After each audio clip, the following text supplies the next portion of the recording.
FM. See you on the lift. Back attack, dude. Bon voyage! Hey, yo, homies, good. Slide down them big hills, you know what I mean, on the big, nice burgundy snowboard. All right, welcome back to the show. We got a great episode today. But first things first, Jones, how are we feeling? I'm feeling pretty good, Chris. I'm excited. Happy that you're in the booth. Always got to shout out Silk D on the producing side of things. Silk, what's going on? Doing great. Another day. The bomb hole is presented by Pub Beer and Run Through a Wall Smelling Salts.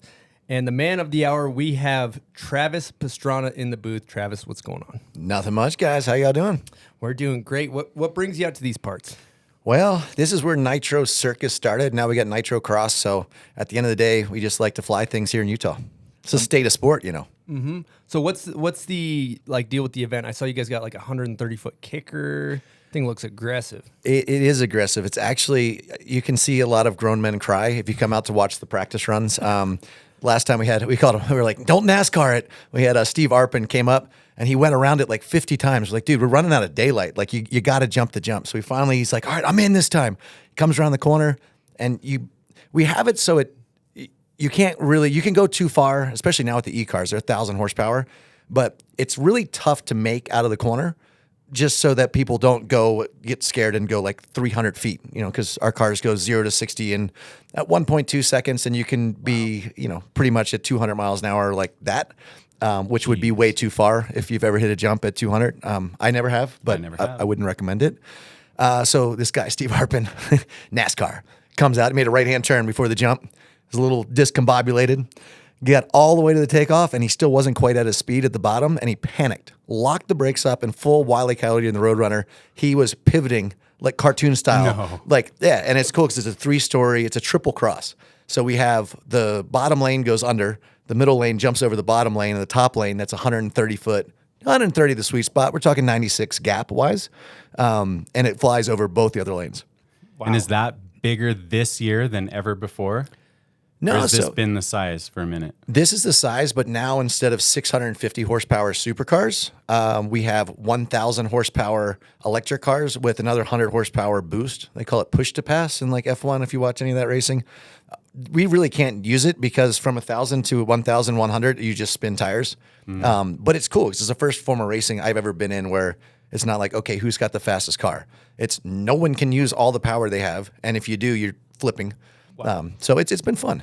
What I'm wondering is who guineas the jump? That's me.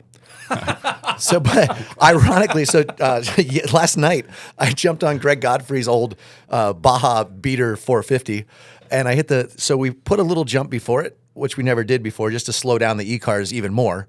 And I'm like, man, so I just did my best impression of like James Stewart and like scrubbed the jump. And I was on the gas, and I'm like, this is a dog. This is the biggest turd of a 450. And I had to get to, the goal was like 72, but I had already, like, I didn't want to NASCAR like Arpin and like, because I'm on a dirt bike, I'm going to drop 4 stories to bad. So I stayed on the gas, and I popped it as hard as I could off the lip, and I'm like, I'm still short, and all I had was tennis shoes on. I had my, my helmet, my full face like rally helmet with the the thing dangling off the side. All the eyes are down. Yeah, I was actually in this shirt. Yeah, shorts. It was perfect, and came up short, bounced down the landing, just about broke my ankles. I was like, thanks God for your bike sucks. Jesus, man, out of your mind. What about the electric cars? Like I'm so used to the horsepower and the rev limiter bouncing off the. Spiking and everything. Like, how is it with like it's like the zzz, right? Like, or is it sound? Do they sound pretty badass still? No, they sound lame as can be, but it's 1,000 horsepower. So like, at the end of the day, I come from a very redneck family. Yes. Everyone's drag racing, power. It's like Tim Toolman Taylor. Let's go. Mm-hmm. But these vehicles are so much faster. And it's where all the manufacturers and all the sponsorship and all the support, and I get so much crap. They're like, why are you supporting, that lame stuff? I'm like, lame? Like, dude, I'm in a spaceship trying to figure out how not to like fly this thing to the moon and to set up the jumps where we have everything from, class 11 bug racing, Cowboy Cerrone from UFC's coming out to jump in that. We've got the Van Prix, so $1,000 and under crappy vans. Now around Utah, there's a lot of vans, and there's probably all kinds of big vans, and you got the Mavs out there, so it's going to be pretty fun. you know, and that's just a cluster of people trying to jump. And the cool part about the newer vans is they have a lot of airbags. So everyone thinks they take out all the airbags, but the first jump that no one in the van ever makes, they just like, it sounds like gunfire going off because they're just getting hit in the shins and the side and the back of the head. They're like, where are these airbags coming from?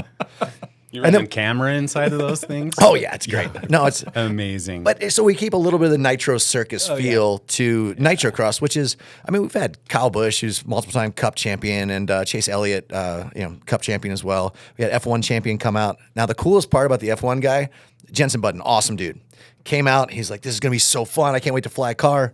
He made it 2 laps in practice going around the big gap jump in California. And by the time we finished practice, he was in his rental car heading back to his private jet.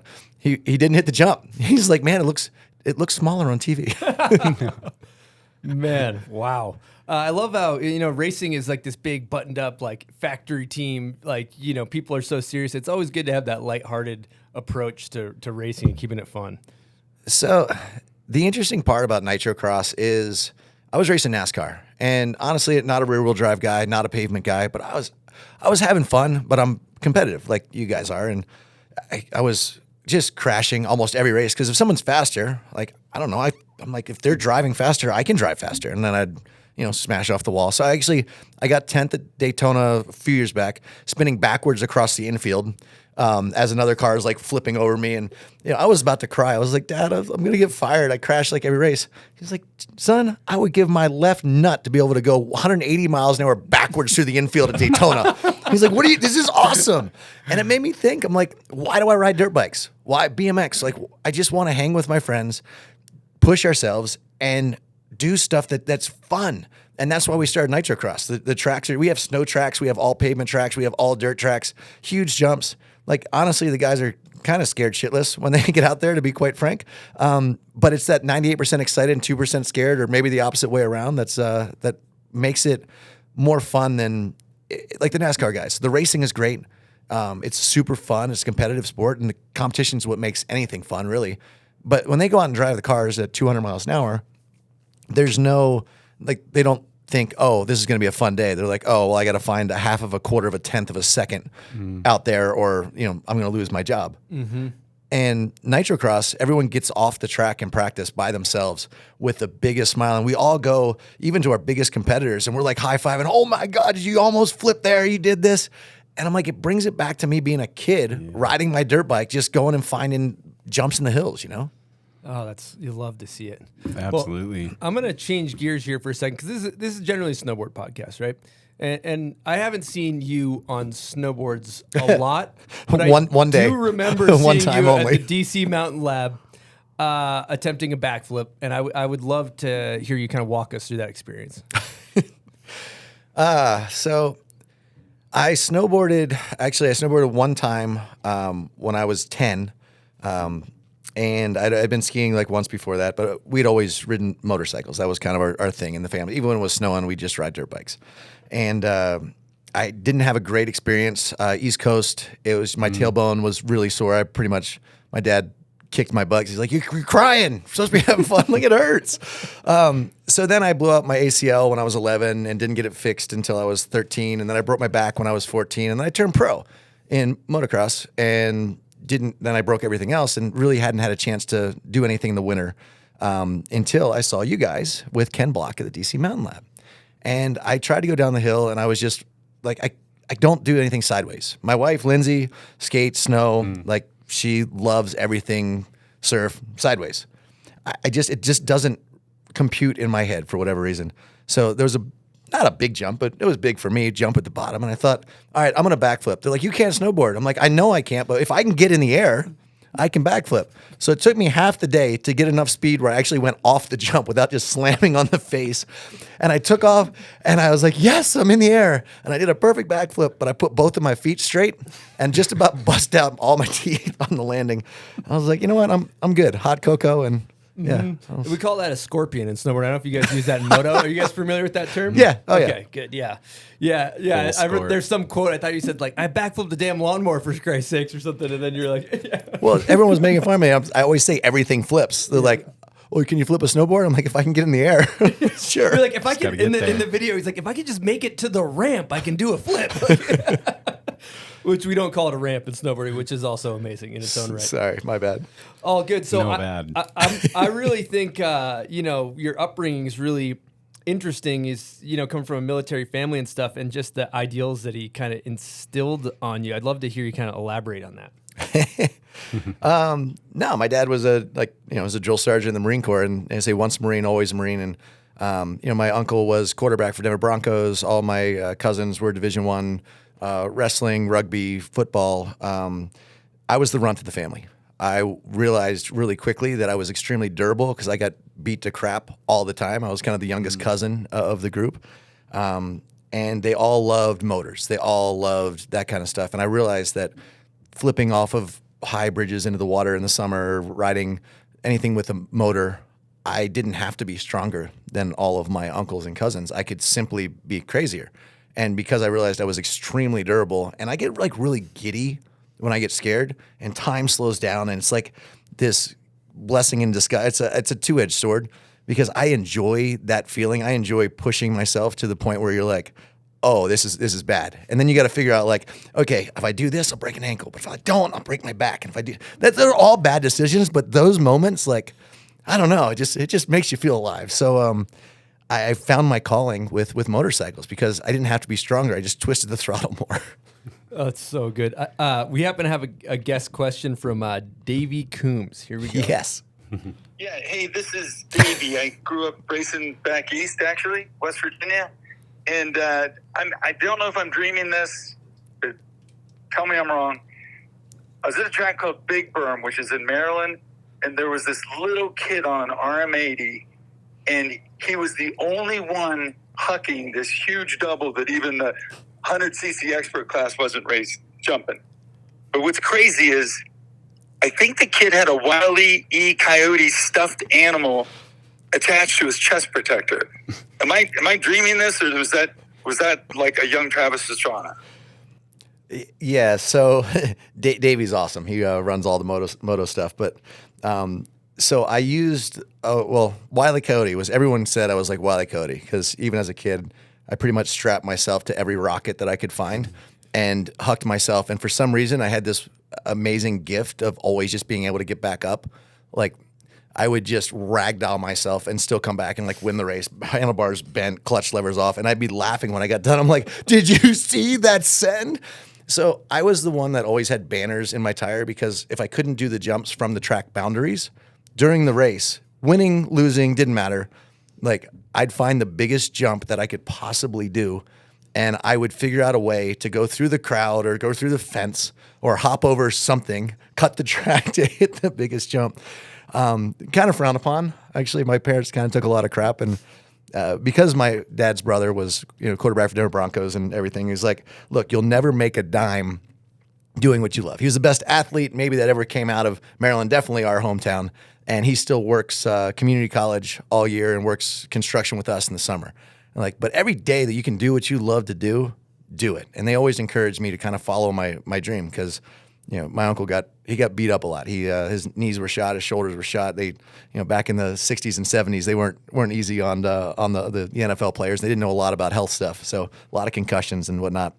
But he said, look, my uncle always said, man, if I had a chance to go back and do it all over again, he goes, I'd pay every dime to be able to live that experience again. And I feel like that's what my mentality was from my parents, was always send it, be tough, and if you say you're going to do something, do it.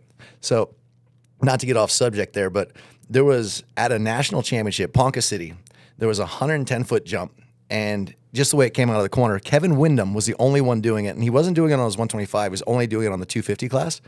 But I had a super mini, 112 cc's, and I'm in the 711 class, so I'm really, really light. I'm like, well, I don't care if any of the pros can't do this on a 125.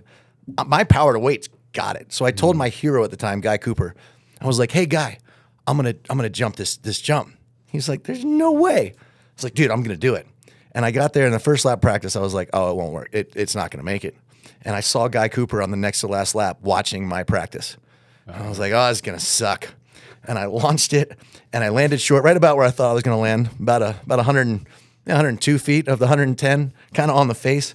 And it was great because the motorcycle, the frame cracked, the forks bent, the front wheel completely imploded itself. So I had all this extra suspension, except for eventually it broke and my face hit the ground. I had 2 black eyes, and I got up and Guy Cooper was standing there, both hands in the air. I was like, I found my calling. This was so good. My dad was really pissed because we spent like every dime we had to get there, and then my race bike was Wile E. Cody's Rocket. Made a mark though. Yeah, Yeah. a couple.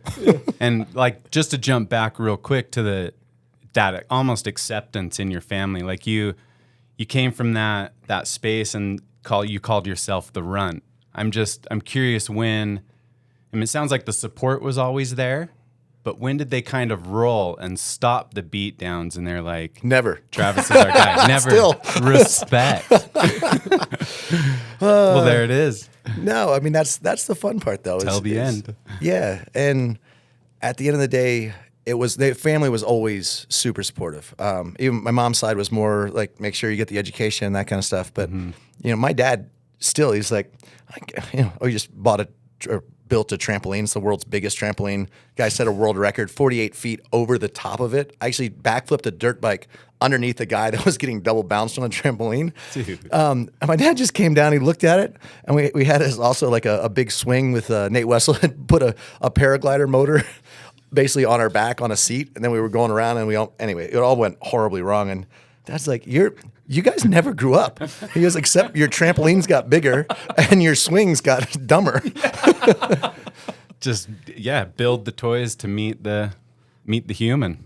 That's it. Yeah. That's it. And kids got to figure it out. We just got to fuck it up as we get older. You know what I mean? It's like they're just doing it. They're having fun. And then we try to, I got to do my important job and I got to go do my important stuff and my bills. And it's like, My reality never set in. I've been very fortunate that way. Grow up and keep growing, Yeah, right? That's it. Bigger jumps. going back to your motocross career, I thought there's a really interesting story about how you got hurt and you were signing your first kind of contracts, and then you got an offer from Fox or something like that. I want to kind of hear you explain that one. That's probably not a good one. I don't know. Like my dad, he made $50,000 a year. My mom was right around the same so my dad was construction. My mom was flight attendant. All my uncles, they all work construction, family construction, just small time stuff, basement waterproofing, driveway, stone repair, little concrete curbing stuff. And they'd all take pay cuts basically to get gas money for us to get to like Loretta Lynn's. And then that guy, Davey Coombs, Jeff Cernick, we had a great group around us of people that helped make sure that for that one race, I'd always have a new bike for like the national championships and stuff. And, was really cool. But, maybe blame it on concussions. What was the question? Basically, just I guess the arc of your career when you first got signed in a wheelchair. And all that stuff. No, sorry. So anyway, so any money was going to be good. Like my dad, when we first went to X Games, he's like, okay, I can take off work. We can go across. We can have one of our friends drive for free across the country. We can pay him like gas money basically to go out. We'll do Mammoth Mountain motocross. So that way we can say it's for Suzuki, and maybe they'll help us with some Suzuki bucks so we can pay for some gas. And then X Games, what's last place get? Because it was the first year we were invited. He's like, all right, last place is $1,500. He goes, we can make this work. All right, let's go. And then, so I jumped my motorcycle into the San Francisco Bay, and they take the prize money. And he's like, shit, how the hell are we getting back? So it was funny because, Pete Fox was like, okay, well, we can't pay you because you're still an amateur. But everybody else was getting paid. And he's like, man, it would be really good if you could he's like, well, we'll cover this and that. And that was really good. They got us back home, which was super nice. But I broke my back basically right when I was signing my pro contract. And I had been hurt a lot. I'd blown out ACL the year before. I hadn't proven myself in anything. And Jeff Sirwall from No Fear comes off and he's like, $60,000. He's like, I'm going to sign you for $60,000. And my dad was like, holy shit. That's a year's set. That's just for gear. This is going to be great. And Suzuki came through. No one else came through. And Suzuki said, okay, we'll put you on the factory bike. We'll give you 1st through 10th winning, bonuses. My dad said, nope, if he's getting 10th, he doesn't deserve shit. Said, put it all on 1st place. And, let's do podium just to make sure. And they're like, Suzuki's like, sure. This kid that's been hurt, he's in a wheelchair right now. Yeah, we'll put all that on first place. We got like, no money from Suzuki, but like a really high, like first place. I'm making money. They're like, sure, if you're doing that, great. So I get out of my wheelchair, make it through this area qualifiers and the regional qualifiers, just kind of literally limping through, make it to Loretta Lynn's Amateur National Championship, and I win 5 of 6 motos. And the other moto, I crashed in the start, like full end for end cartwheel, and came back to third, like against the best, the guys that have been riding and everything. So Pete Fox comes up and he's like, hey, and they did. I love Fox. I love the Fox brothers and everything, but there was probably a way around to help us, when they were paying everybody else. So my dad is a principal kind of guy. He's like, all right, we'll see what you have to offer. And Pete flew us out first class. Oh, it was nice, man. And we sit down and he's like, hey, signing bonus, what car do you want? I was like, I want a Dodge Viper. My dad's like, that's a stupid idea. And turns out 2 years later, I got a fast car, and it was a stupid idea. He was totally right. But anyway, that's a different story. So Pete Fox is like, it was triple or quadruple what No Fear had asked. And my dad goes, my son's not worth half that much. Dude. And Pete goes, well, we could offer less. He's like, nah, you could have offered less when you actually believed in my kid when he was hurt. We know what kind of person you are. We'll see you later, Pete. And Mom and I were sitting there and we're like, well, that was stupid. We could really, we had 3 mortgages on the house. My dad had a Harley, and the family had a boat before I started racing. He had no Harley. We had no boat. There was everything, all my uncles, everybody taking pay cuts to get me there. And he's turning down like $150,000 from a guy that supported me my whole life. I'm like, what are you doing? He's like, nope. Should have believed in you when you were hurt. Now everyone wants a piece of you. I was like, and then I went out and I won. Yeah. So kind of. But that's just the kind of asshole my dad is. He's great. I love my dad. Integrity, I feel like. So later that year, we ended up winning 3 Supercrosses that year, won the Outdoor National Championship, won Motocross of Nations, and he went, and I was 16 years old, the youngest person to ever win the Outdoor Championship. And Dad, all the people that believed in me, all the Suzuki guys, he gave away 3/4 of my bonus to mechanics and the people that, and just the people that really helped get us there. And the family got him new Bobcat and this kind of stuff. And I was like, Dad, what are you doing? He said, look, the people that get you there are so much more valuable. He said, this was free money. He's nothing's free. It's hard work. But he goes, you're 16 years old. He said, so many people sacrifice so much. He goes, when you're 18, you can make the decisions on your own. He goes, this is an opportunity for you that if anything happens in the future, they're going to say, you know what? That guy appreciated me. That guy respected me. And I've made a career in this sport because of the foundations and the friendships that my mom and dad built for me from an amateur all the way through to today. That's beautiful. Dude, that's unreal. So good. Nobody would be that generous in that situation. That's some special stuff. Wow. No, it's That's been the real shit. Yeah. No, I've been very, very fortunate, and family, supports you through. I broke my back, and my mom's like, "Oh, you sure this is what you want to do?" and whatnot, and said yes. And like, all right, well, let's get you back going. And they got me a wheelchair that was better. So, and my dad he'd go running with me every day. And at first, you're starting at 20-minute miles, just trying to get around, and then eventually you're at 7-minute miles in a wheelchair before you're getting out of that stuff. And well, that injury was that the one where you cased and you broke your pelvis and all that? What was that crash? That was a gnarly one, right? Yeah, I just didn't go fast enough. Yeah. Walk us through that crash and the recovery, because that one seemed like it was sketchy. Probably saved my life after this last one. So shooting for Gymkhana, shattered pelvis, but everything was fused together. So luckily it kind of kept me from bleeding out. But yeah, so I had 15th birthday, trying to jump, came from, again, not within the stadium, went outside of the stadium. I was like, I got this, and hit the jump, came up way short, and just passed out. Didn't hit my head, but passed out. So I learned from that crash that I can only take so much pain. So there's not really anything else to fear. Yeah, it sucked. It was horrible. But if your body is in too much pain to deal with, it just shuts down. So I pretty much just kept waking up and passing out, and had a stomach full of 2/3 of my blood volume over the next week, and then woke up after surgery, and Joel Mata, a doctor in California, put me back together. I was like, shit, I'm in a different state.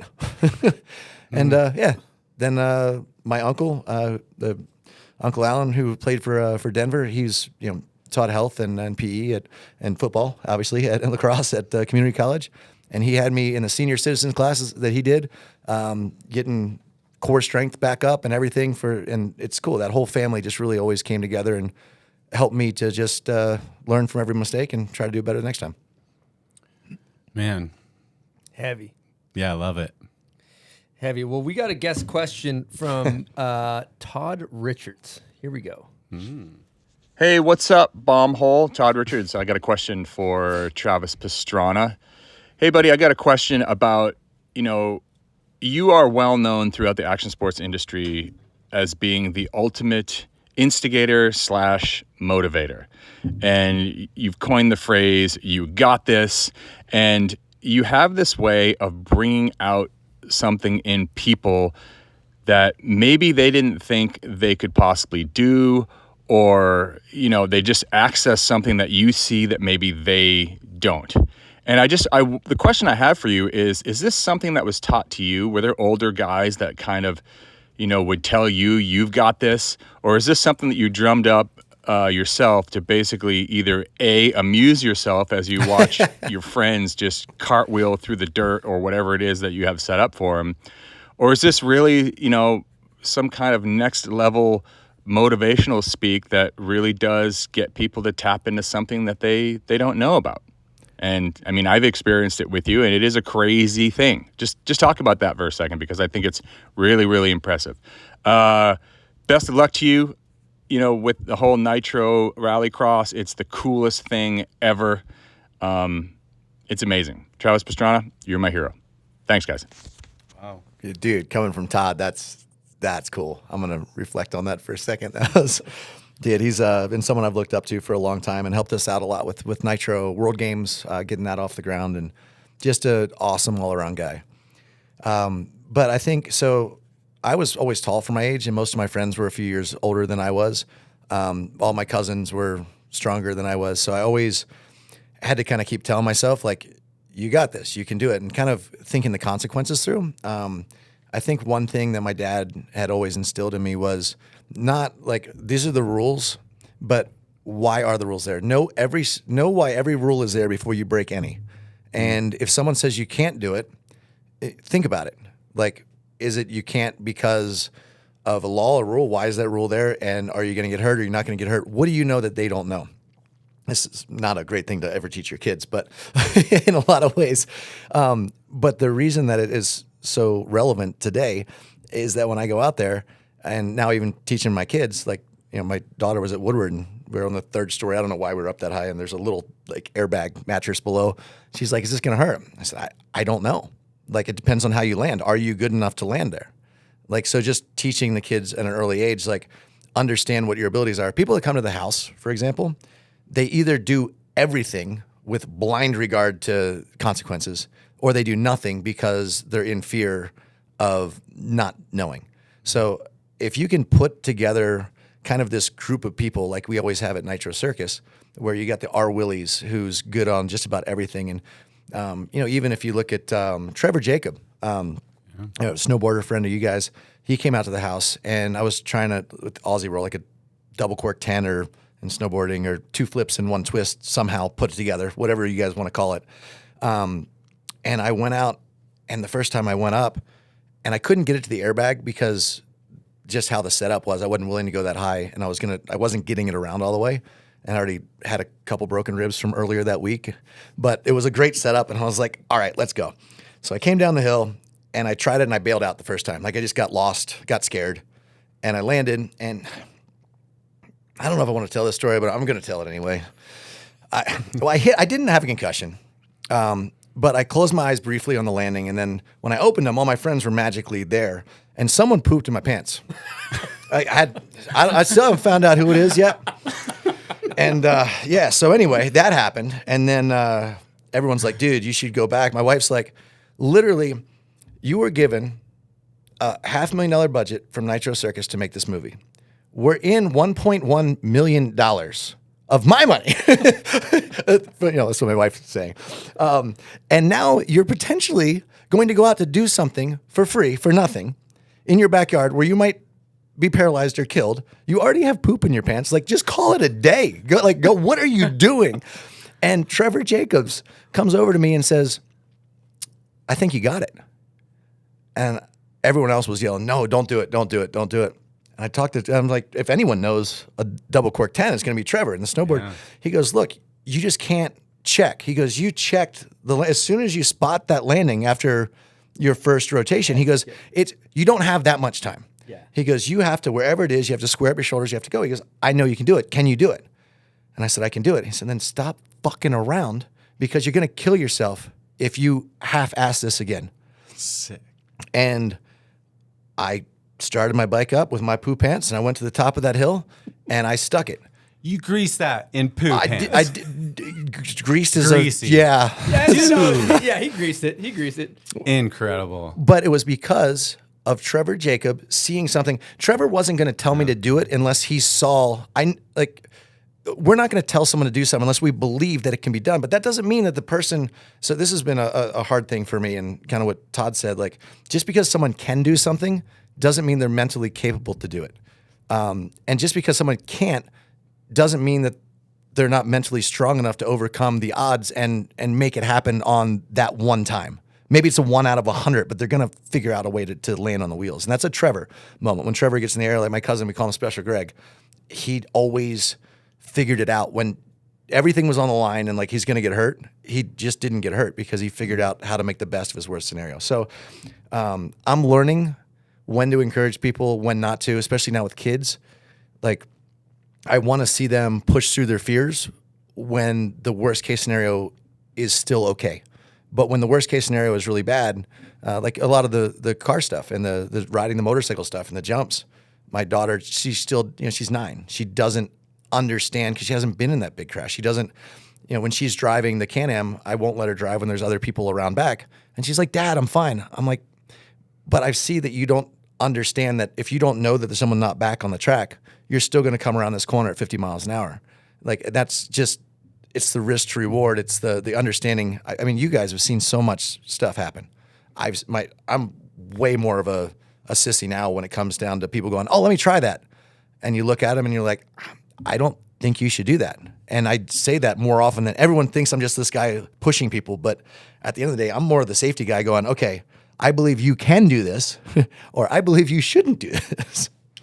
We have a quote, calculate risk for a living. You say that in one of your yes. kind of opening a documentary. And that's just what this is. It sounds like to me is there's just more calculation and understanding and experience to support these, delivering motivation and offering it up to people. But I want to go back to the 130-foot jump because that speaks to this to me. If, like, you designed that jump because those drivers can do it, whether they're willing to or not, and kind of push through that fear. There's kind of that mental but from a car standpoint, you've designed the jump so that it can just do it if you're on the throttle and you're straight for the most part.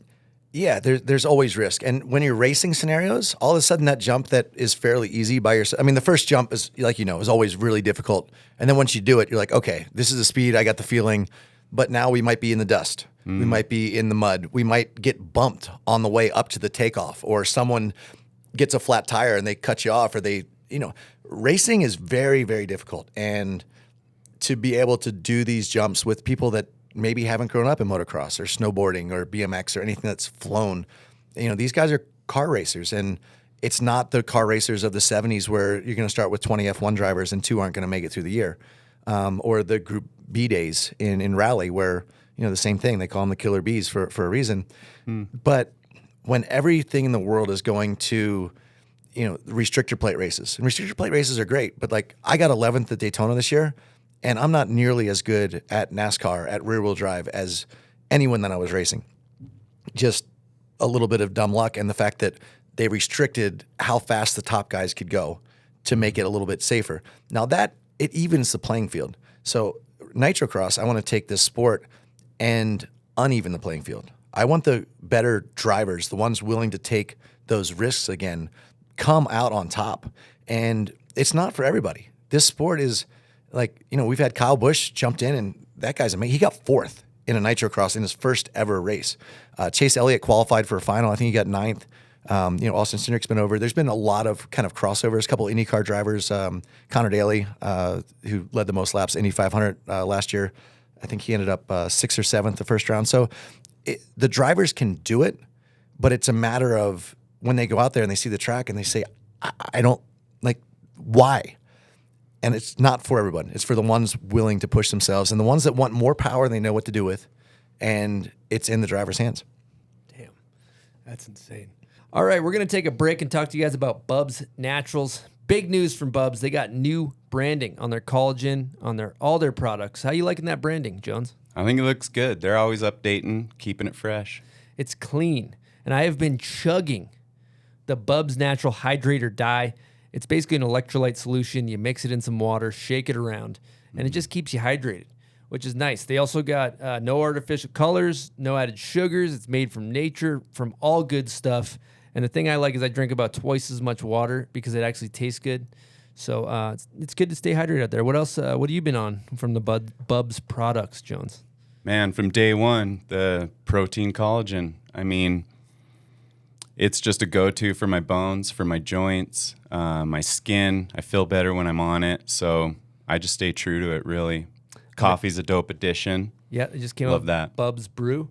And Bubs is just a rad company in general. So if you want to support them, head on over to bubsnaturals.com and use promo code BOMBHOLE. Again, head on over to bubsnaturals.com, use promo code BOMBHOLE at checkout, and you'll get 20% off your order. Appreciate you guys. Thanks. All right, we got some big news coming at you from the Bomb Hole. If you want that dome piece just flaming hot, you want that lid on fuego, we got some new hats for you. So we got the corduroy hat, new edition. We got the corduroy Patreon members only hat. That's kind of a pure fuego del scorch, as they might say at Del Taco, one of my favorite hot sauces. Then we got the big, nice burgundy snowboard hat. And then we got a couple dad hat styles. As you can see here, we got the staple hat. And then we got a new red and white trucker hat. And then the hat that I'm wearing on my head right now, I don't even know what it is, but it's flame. My head feels nice. If you're interested in keeping that lid fresh, whether you got a giant anchor dome or you got a small little pea head, we got something for you. Head on over to bombhole.com. Thinking about all this stuff, you guys talking about risk analysis and all this, and I'm sitting in a pretty good spot here. I've got Jeremy Jones to my right, who's been dragged through an avalanche, broke both of his legs in a crazy long road to recovery, and then obviously you've broken everything you can break. And I just am curious. We get messages all the time from our listeners, and they're always like, "Man, I just got hurt for the first time. Do you have any advice to help me get back from this injury?" And from a guy who's been more injured than probably anybody on the planet, or you got to be up there. What advice do you got for people that just got smoked and they're trying to keep their head right to get back? Interestingly enough, this was never something that was an issue for me. And I know it's kind of unrelatable for a lot of people. They're like, "Oh, I got an injury. How do I?" Hesitation makes your worst fears come true. If you're scared to be on the bike, or slow it down. Like if you're scared to hit a jump, don't hit the jump. Like anything that you're afraid of, like it's good to overcome it. But the reason that I've been able to live this long, I think, is because when everything goes wrong, if you're scared, and I just honestly, I'm getting old. I was on the trampoline the other day, and this guy's bounced me like 35 feet in the air, and I was going to do a double flip, and I was over rotating the double, and I sheer panicked, and I twisted a 180, and then I landed on my head, and I've never folded that much in my life. Didn't realize I was still that flexible, but it's because I panicked. So when you're coming back from an injury, if you're that afraid to get hurt, you're probably going to panic and you're probably going to get hurt again. And that sounds horrible. But for me, I've never been scared I've always been scared. Sorry. I've never been scared of an injury because I'm more afraid of not riding than I am of getting hurt. Like I love riding so much that getting hurt the pain doesn't suck. It's just that I can't get on my dirt bike. I can't get in my car. I can't do what I love to do with the people I love to do it with. Man, that is so true. Mm-hmm. Yeah. Sorry, I don't. No, well, I don't. that's it. Yeah. You're Period. talking to two people Yeah. that absolutely relates to, because from us snowboarding, I always say, like, you know, when you want to try a trick for us, we show up to a spot. We want to try a trick. And there's times where you don't try it and you're driving home and that is actually worse than the trying it and you get bodied. Like the not trying the trick actually is more agonizing than and that's kind of relatable in a way, right? You got that 100%. Yeah. That at every moment that I'm nervous dropping in, I said, would I regret the worst case scenario here more than I would regret going home and having not done this? Dude, the poopy pants 1080 double. Yeah. Straight up. That's that scenario. Can we rename it that? Yeah, what'd you call it? The Australian twist? Australian a scooter poopy kid twist? made that up. I like the poopy pants 1080 double personally. But, also, Could I get a half and half? I'll get a twist cone. By the way, the soft serve twist 1080. Oh, man. You know, Trevor Jacob did submit a guest question, and it was in regards to exactly that question, which you answered.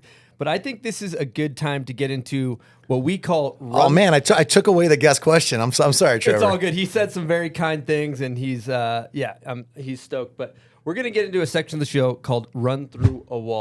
Welcome to Run Through a Wall Trivia.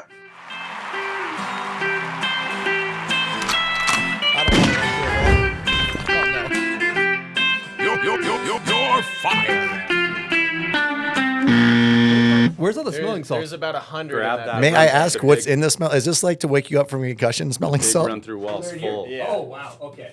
Yeah. Put this We're in front of stocked you. up. So we'll give you Jones. Give him a tutorial on how to do a smelling salt. So I think I've had this Steez- before when I passed out at the doctor's office one sure. time. But Yeah, you for sure have. So I go thumb underneath. I mean, hold it anyway. Fingers on the ends to pinch it. Crack it. Oh, that's a big one. Yeah, Jones is a maniac. And see what you got. So- I don't think I want to. and he'll give you the rules. So here's here. the deal. So we're gonna go through. I got 10. That does not Wanna look. try? That does not look entertaining.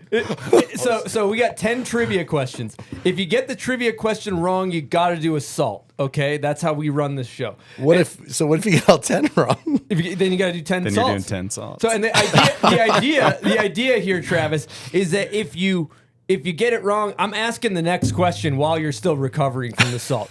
So, but I think you got some of these. But let's see how you do. Yeah, I know you have at least one that's going to be impossible. I Yes. don't like that you're still crying over there.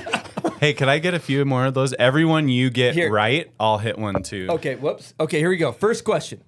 Which one of these riders won a Supercross race in both 250 class and 125 class in the same season?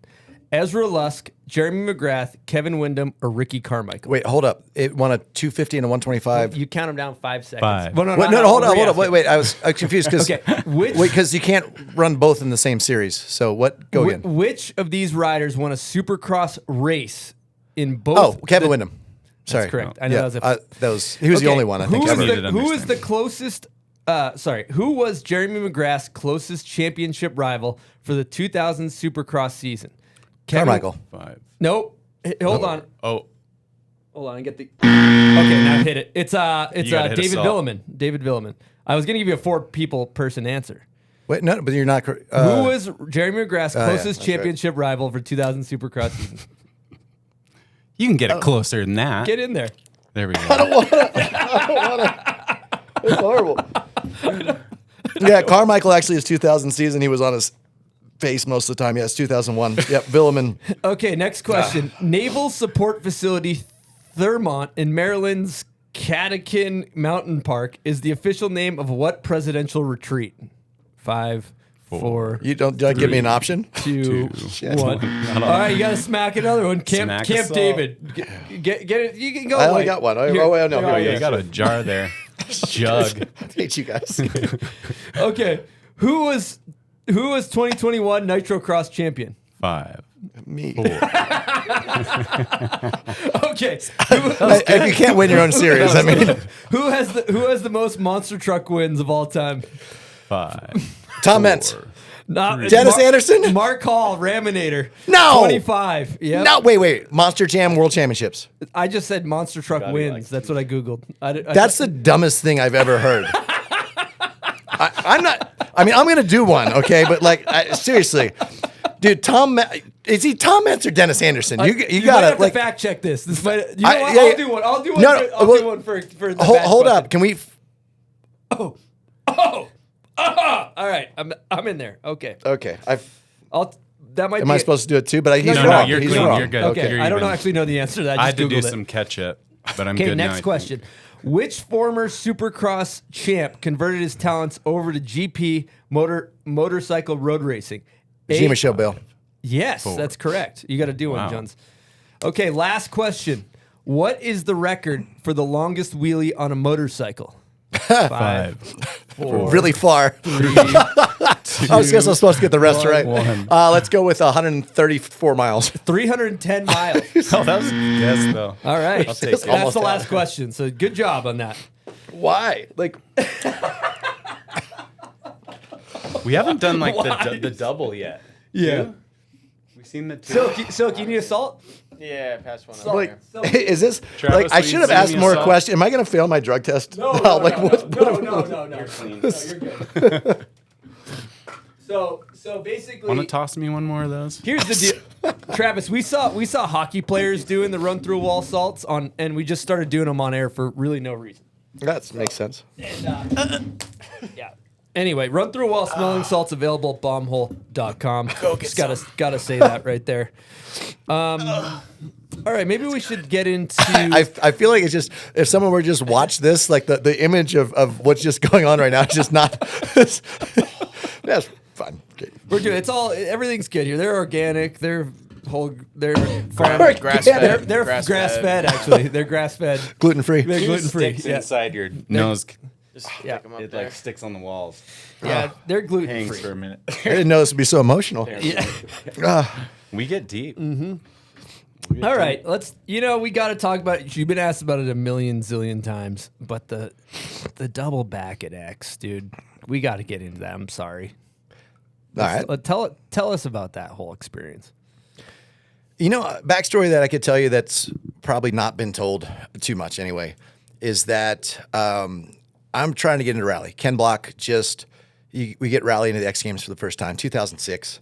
Ken and I are doing the U.S. Championship. Somehow we talk rally legend, a hero, a god to some, if you will, Colin McRae, into coming over. Now, U.S. has always gotten our asses fully handed to us against the world rally guys. But in the U.S., a lot of the reasons that we suck so much is, one, because all of our great drivers go into circle track and into NASCAR, which I swear they're probably the best drivers on the face of the earth because they're not only the best drivers, but they're getting that much seat time. I know, lot of good stuff to say about the NASCAR guys. But so Ken Block and I are basically running the U.S. Championship. We got Tanner Faust. There's a couple Lestage from Canada. There's some good North American drivers. But everyone thought that Colin McRae would come over here and absolutely dominate. But he's now jumping into our cars that are like half the horsepower at the time of like a WRC car. So he's got to get used to that on like just a quick little shakedown. And he's you're using our notes. So it's computer generated. So you don't ever get to see the course. So the computer is not perfect. It has a lot of extra stuff that you don't need. And the faster you go, the more like over small crest, into small crest, over like it. There's just a lot of words that he wasn't used to hearing. So this all worked in our favor. And basically all the stage rally was done. And it's myself 0.4 of a second behind Colin McRae going into the final super special stage. I've been hurt. I've been injured. All I want to do is race cars. Ken Block sitting third place for the first time. Like have a chance at podium. It's the two, we're on the same team at that time, Team DC, Team Subaru. And all of a sudden we got a chance of beating one of the greatest of all time on the national, a huge, live on ESPN. So the final, we did all the pre-race of rally the days leading up to X Games. So they knew what storylines to build for the last 3 mile super special stage. Super special is like something that's just done, in the Coliseum or in it was a Staples Center, I guess, that year. So what was really neat about it was this is all going on. And then in between the last stage and the super special, I have 3 other events. So I'm doing freestyle motocross, I'm doing best trick, and I'm doing supermoto. So we got all this stuff, and I'm sitting third after the first round of best trick. And it's the first thing. So if I crash out that, I've got nothing. I don't have a chance to beat Colin McRae. I don't have a chance to start my career in rally. I mean, it's kind of started, but like this would just podiuming this X Games would just set me up so much for the future. And everybody is telling me, just don't do it. Like you got a medal already. Like who cares? And it was one of those things. Would I regret more this opportunity when I've been working so hard for it was a 5-year trick in the making. And I was 8 out of 10 in the foam pit. If I'd missed a snap a little bit because just how it was set up, now the ramps are 3 times bigger. So you have it's like the half pipes, back in the day in snowboarding in the first years, like Olympics, it was a lot harder to get the height that you can get now on the the super pipes and that kind of stuff. So it was really difficult to get a double backflip around. And like I said, 8 for 10. So I rock, paper, scissors. I seriously do this with like one of my friends, Hubert, and like literally didn't know because everyone's telling me not to. Again, I feel like I'm the only person in the world that everyone's like, what are you doing? Don't do it. Your life's good. Like, why on earth are you risking everything for, And so I rock, paper, scissors, and Hubert won. And he's like, winners win.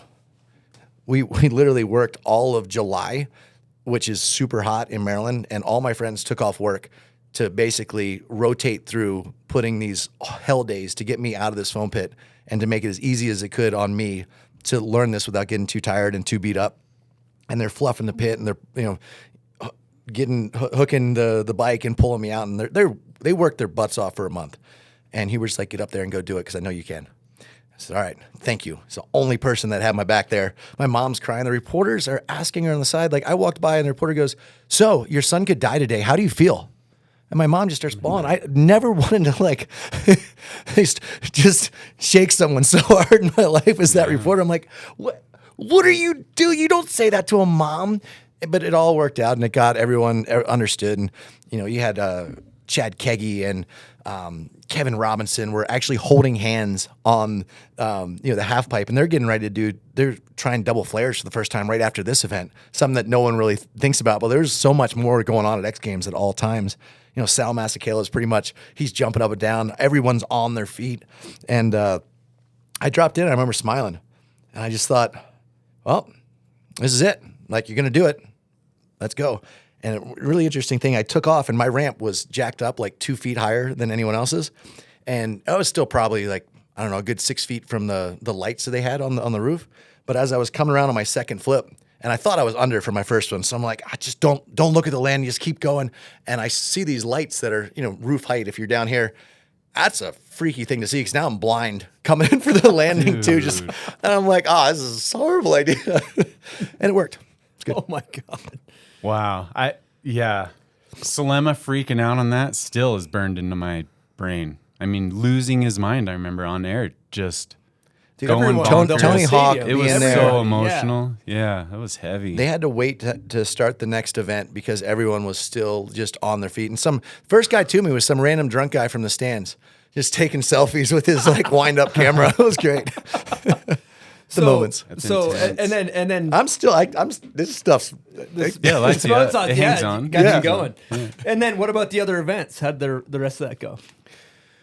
So I crashed in the first turn after getting the whole shot in Supermoto, but I won the other 2. So. Nice. That's good. And at the end, so McRae would have won. Yeah. He was 4/10 ahead starting, and he was probably opened up another half second in the mile and a half. Like McRae's McRae. But he landed a little sideways over the jump, which is why I was able to win the first rallycross NitroCross championship is because the Europeans, when they come over, they're just not, they hit the jump like it's its own thing. And you got to set up the corner before and the corner after and come in sideways. That's that moto mentality. Oh, yeah. That's motocross. Break off the takeoff, use the throttle to bring the front end up. I mean, when you figure the entire field is separated by 7/10 of a second, if I can make up 3/10 on the jump, all of a sudden I go from a 6th place driver to a chance to win, and that's becomes math for you almost. Just math. Yeah. Crazy. Well, talking to Ken too, like he was always he's very proficient on a dirt bike, really good, and he's finding traction. And like you said, like you're setting up your insides and your outside. You read it like a motocross track with the jumps as opposed to just something you got to get over. You're thinking about where you're going to land, go inside or whatever. Yeah, it seems like the motocross translates really well in the rallies. No, it does, and it's not a huge. And they're all getting better. But like Scott Speed, I remember the moment when he realized, because I was coming out of a corner and he would come out and get to the speed he needed for the jump, sit up in the middle, land the jump, and then take off racing. And I'd come out of the corner sideways, get like 8 mile an hour faster before I slowed down, and then set the car up in the air. So I was pulling like literally 4 car lengths from him, and then I would have a better line down the next straightaway. And he was watching kind of the overview and the data, because that's what, NASCAR, all the top drivers now, it's just, it's data, sim racing, like all that stuff. And he's like, I never thought of it like this. He goes, I was just worried about not dying. He goes, but these jumps, he goes, I always thought they were so dumb. I'm like, oh, it's just a jump for the show. He's like, no, this is where a race can be won and lost. So when the drivers start to understand that aspect, and all of a sudden now you're Bubba scrubbing off of stuff, like In the car? Yeah. Well, so I'm sick. locked up on the brakes, because if the brakes, if you hit the brakes and then you let go of the brakes, the car comes up and actually like pops. So you're in the air longer. But if you stay on the brakes just until the front tires go off the top, now it rebounds forward like a scrub. But now you got to be hard on the gas, because now you're not going up, you're going almost down. Yep. And you give it gas, which accelerates you like almost down, and then you keep the gas on, and it levels out the Because car. it's rear wheel drive, so the ass end All- drops all-wheel down. drive. Oh, All so wheel, even with all wheel, it makes the ass drop down? You ever played with an RC car? You make them do a flip, Yeah. monster truck, all the same. Oh, yeah. Yeah. I always, that, because on a dirt bike, that makes sense, but it works for everything. That's cool. What's the braking off the lip though? Like are you like punching the brake, or is it just applying a little bit of brake off? Are you like Depends running on- both? So say you have to take off at a jump at 100 miles. I'm just making random numbers up, but your takeoff speed's 100 miles an hour. Well, if I could get up to 101 before that, or 110 or 130, all of a sudden now I'm going 30 miles an hour faster, even if it's only for a car length. Yep. That's a car length gain, but I can't take off at 130. So I have to figure out how to slow it down. But if I slow it down too soon, A, it's like braking too soon for a corner, and B, the suspension compresses and it rebounds. So which is fine. It just floats the car, which is another 1/10 or 2/10 that you're losing in the air before you can get it back on the ground. So it's just, everything's math. A tactic in the That's- right scenario. That race, It's all ball bearings these days. that's interesting. Like us as snowboarders, we like the concept is, a lot of times it's almost like go slow and pop. Like it's like you just want to make it to landing, making the landing. Freestyle motocross, of course, you want to get as much time in the air as possible. Exactly. And even me riding dirt bikes, I'm a C class, just mid-pack train wreck out there. But I've been, I was riding with Vicky, who's just coming through town, and she was following me around. And I'm like, you got any pointers? She's like, yeah, you seem to like go slow and then gas it at the bottom of the face. So you should just take more speed and let off, like you're saying. And that's like I think for snowboarders and non-motorsports people, it's a little bit of a different adjustment of like taking more speed and then almost pushing through it, as opposed to just, Do you want to look cool, or do you want to go fast? There's two different sports, Yeah, that's a good point. It is, yeah. You can do both though. Try to, sometimes. I can't scrub really well on dirt bikes. It was before my, or after my time. I didn't even know scrubbing in a rally car was a thing. That's That's dope.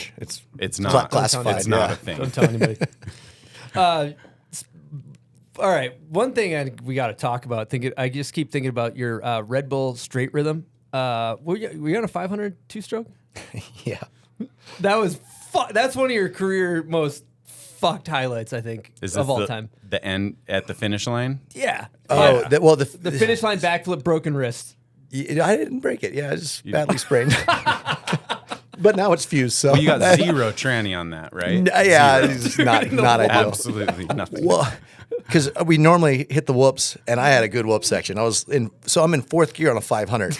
That's Like psycho. second gear, we'll go with the flat. I'm in fourth, going across the whoops. So I go and I downshift once, and now I'm in third. But I'm like, should I try to downshift again? What if I go down too far? What if I hit neutral? And then I'm like on the brakes on the takeoff, and I thought, well, I can't backflip on the brakes. I'm gonna just like be upside down. So I'm like, pop.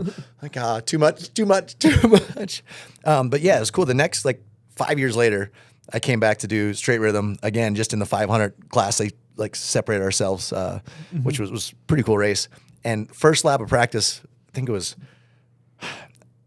Roxon. I forget now, but he's like, don't be a expletive here. He's like, do a flip the first lap. So I hadn't even been down the track. I'm still warming up. I don't even know if I'm going to make the jump. And there's this vertical little hip jump.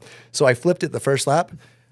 And then I was like, well, I already flipped it. I might as well just flip it every single time. So I flipped, even on my qualifying runs and both race runs, I flipped the stupid jump every time.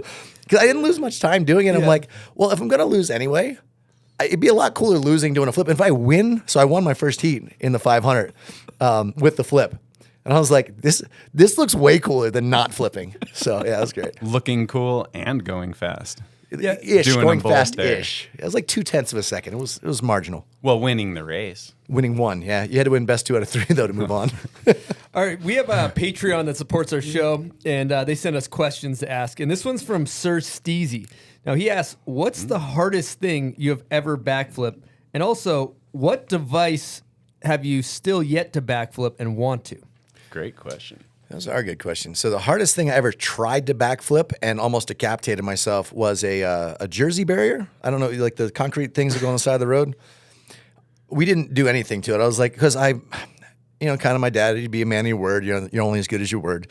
And I said out loud, I was like, I could backflip anything. And the next day, Hubert had brought a jersey barrier that he got from the construction site. And he's like, okay. Wait, no transition, just straight. Just a jersey barrier. And I hit it a couple times, and I'm like, I got enough distance. But it has like that, the block at the bottom that's like, so you can't really.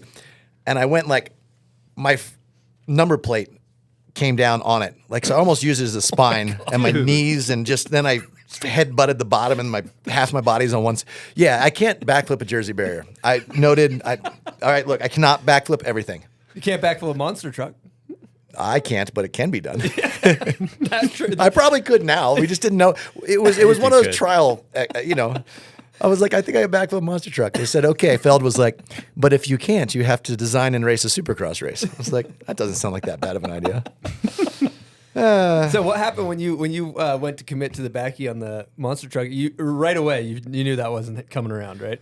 I was pretty sure the whole time, but it was worth a go. I was like, look, if it works for like an RC car, it's got to work for a truck. But it inspired. It wasn't 3 months after that was released that someone had done a backflip on a monster truck. Someone's like, I see what he. So I tried to go forward like a gainer.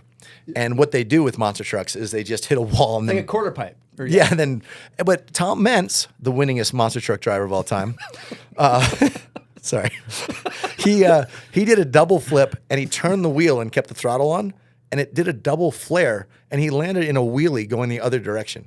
So two flips and a half twist in a monster truck. I've actually done that with an RC car, but I thought it was a little not going to work for him. It worked great. I think he's only done it once, and he might have been concussed on the takeoff, and maybe he didn't turn on purpose or keep it wide open on purpose, but it was fantastic. So he also second question. Yep. So this was a fail with Andy Bell back when we were filming for the old Nitro Circus TV show.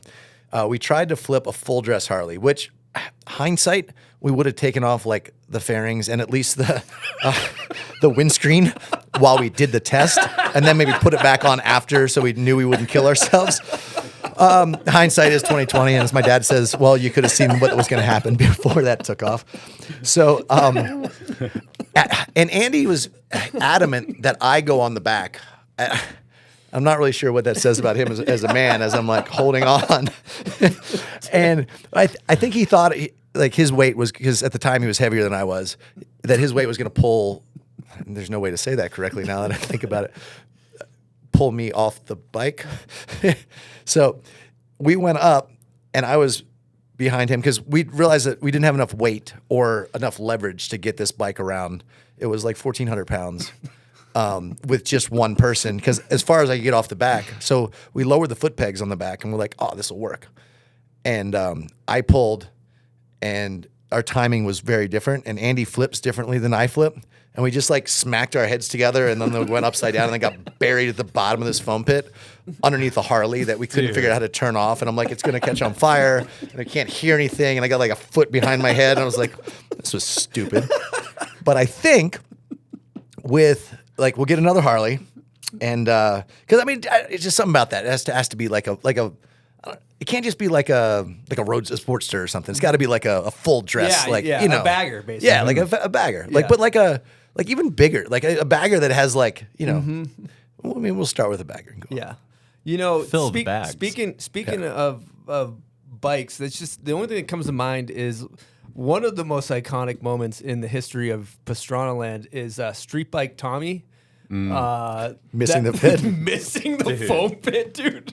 That was fucked. That is reigns horror in my mind He for the landed on last like an excavator however many or years. something, right? Insane. Luckily, he landed on. We had a bunch of plywood. I don't Oh, know you did? what. Okay. Nate Wessel was stacking plywood for something, building something else, and it had just enough give to keep him alive. But so, I'll just tell you my perspective on that. So we had a competition, which later got called Black Wednesday, and we went out and we said, okay, we're gonna put $3,000 for whoever comes back with the best footage. And about 2 weeks before this video, Dirtbike Tommy, we didn't know Dirtbike Tommy. He was at a party that Jim DeChamp was hanging out, and Jim put in our first Nitro Circus DVD. And this drunk fat guy was talking crap in the back. Oh, I could do that. These guys are sissies. Jim's like, oh, well, come on out. It's $3,000 if you have the best footage. And Dirtbike Tommy, it's not that he's a good street bike rider. We just didn't know which Tommy it was. He was like, oh, the guy that missed a foam pit on the street bike. That's how his nickname got started. And he instantly became a friend of the group after he got out of the hospital. It was great. But so he goes out. He didn't understand what Nitro's about. Like his version of what a good video was probably the old whiskey movies. Like if you, Yep. sure, snowboard background, yeah. So he gets a camera, mounts it on his motorcycle, flips off a cop, and wheelies down the freeway and outruns the police officer with a all fur motorcycle. So Tommy, he's different walk of life than we were. We're kind of, at least started out like full, like clean cut, like American kid, like this. We just loved doing what we loved, riding dirt bikes and bicycles and everything fun. So Tommy shows up, wanted by the cops already at this point, and he jumps in the foam pit, and he's like, I'm gonna do a backflip. And he makes it like a foot into the foam pit. And the guy, his buddy, goes, you could go twice as fast. So Tommy hits it, grabs a handful on the GSXR 1000, and first gear does 60 miles an hour. And he went from 0 to 60 instantaneously. And he leans back to do a backflip. He still swears he was trying a front flip. I think he actually believes it at this point, but he's full of crap. Like, he was trying a backflip. But as he leaned back and he got all that weight and all that inertia goes into it, it full kicked him over the bars. And so I was doing a different stunt. And I was walking back down from the top of the hill where the house is. And over top of the shed, I see a street bike and a big dude on a street bike just flying. And I was like, oh, nope, he's gone. And my dad, who was on the front side of the foam pit, calls 911. And they said, what's your emergency? I wish we had this call on film. He says, I think you can take your time, maybe send an ambulance, but they got to be dead. No, shit, you not. Dad's kind of just that. He's like, I watched this guy fly that high. He's like, and so he calls on his way back to see. He's like, nope, he's still moaning. Yeah, definitely actually, you should probably just send a helicopter. Like, well, we're gonna send an ambulance. He's like, yeah, just maybe put that helicopter on standby. Somebody says, hey, Tommy, how you doing? He's like, bad. Well, you're alive. Oh, dude. So everyone walks around and Tommy's just laying there, and he had so I think he had tib fib, like ACLPs. His whole knee, that bottom area, which you know all about, was completely gone. And I think he got his wrist, some ribs, internal stuff. But he was out of the hospital in like 4 days. So we gave him the $3,000. Fair enough. Well deserved. I really want to spend time with your dad. Yeah, dude. Careful what you ask for. No, he's actually mellowed out a lot in his last couple of years. I'm sure it's still in there. You can hear it. I love the recurring theme of like what we call in snowboarding is like, I call it the couch claim. It's like when we know we're going to a jump or a spot the next day, you're like, yeah, I'm gonna go like, front 9 on that thing or whatever. And then you get to it. No, you can't. In our group, you can't say anything. You just shut up until you're doing it. Yeah, or else you're doing it. Yeah, or else you're doing it. I like that. I like that. Like, you say it, you do it. It's a good technique. All right, Silk, I think it could be a good time to get into some Patreon questions. What do we got? Yeah, let's run it up. First question from Johan Malkowski.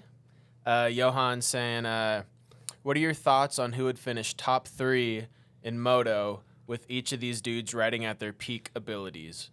Jet, Bubba, Carmichael, McGrath, Dungy, Tomac, Dungy. yourself. You can tell he's not a Moto fan. Dungy. No, it's all good. So as far as fastest ever, you're looking at Jet and James Stewart. James was ahead of his time by a mile. Dungy was more like the Carmichael. They were both willing to do whatever it took. They were workhorses. They were the Jeff Stantons of their eras. They weren't necessarily the fastest. Like Carmichael will tell you, like he wasn't as good of a rider as James, but he knew what it took. He had a little more experience coming in.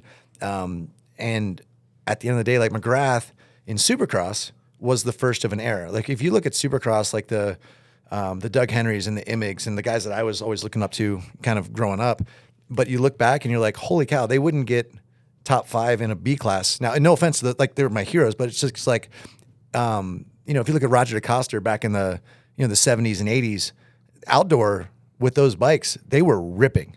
But the BMX that McGrath brought to Supercross changed an era. But he didn't have to train as hard. He didn't have to put in as much effort. He was just that much better at the technical skills. So to answer his question, I think today, like if we look at our top, like if you look at me at my best, I wasn't even nearly as good as the top 20 riders are now. But that's just, they start training earlier. Like I was still loving what I do. Like most of the riders that are on the top of their game now were burnt out before they were a teenager.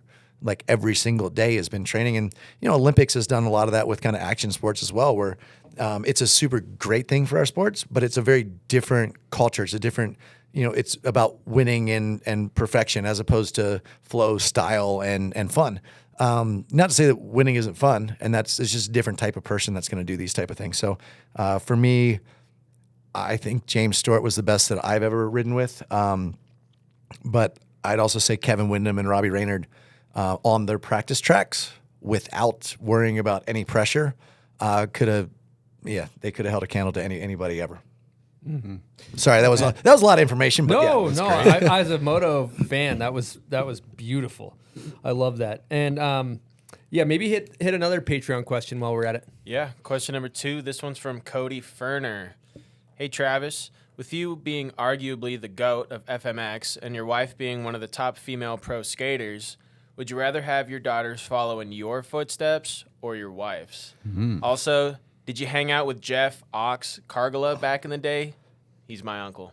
Oh, nice. The Executioner. Yes. Everyone had a cool nickname back then. What a great nickname. No, man. Yeah, you got, that was a trick that he came up with. It was Mad Mike Jones and the Flying Hawaiian, Clifford Adam Tante, Cowboy Kenny Bartram, Ox the Executioner. Like, everybody was so cool. Metal Militia taking over the world. Now it's just like, it's Bob. It's Bob. So... Yeah, what was the question? Would you rather have your daughters follow in your footsteps or neither? Neither. I'd rather them follow their passion in whatever that might be. I think skating is safer than dirt bikes. I would like to see them be able to be competent on a motorcycle. I want to take trips out to Utah and go mountain biking and we're in Utah, sorry, or wherever in the world to have fun on 2 wheels, to have fun on 4 wheels. I can't skate or board or do anything, as you know, for shit. So, I get to sit and watch, and I don't really like the cold. My body doesn't like cold weather, so I like drinking though. Coffee, of course, lots of coffee, and if they took up snowboarding, I'd be one of those happy dads just hanging out, drinking coffee. Amazing. Now, you talked about, landing the double backflip on your dirt bike and stuff. And the other day you were showing me a video of your daughter doing her first double backflip on a trampoline.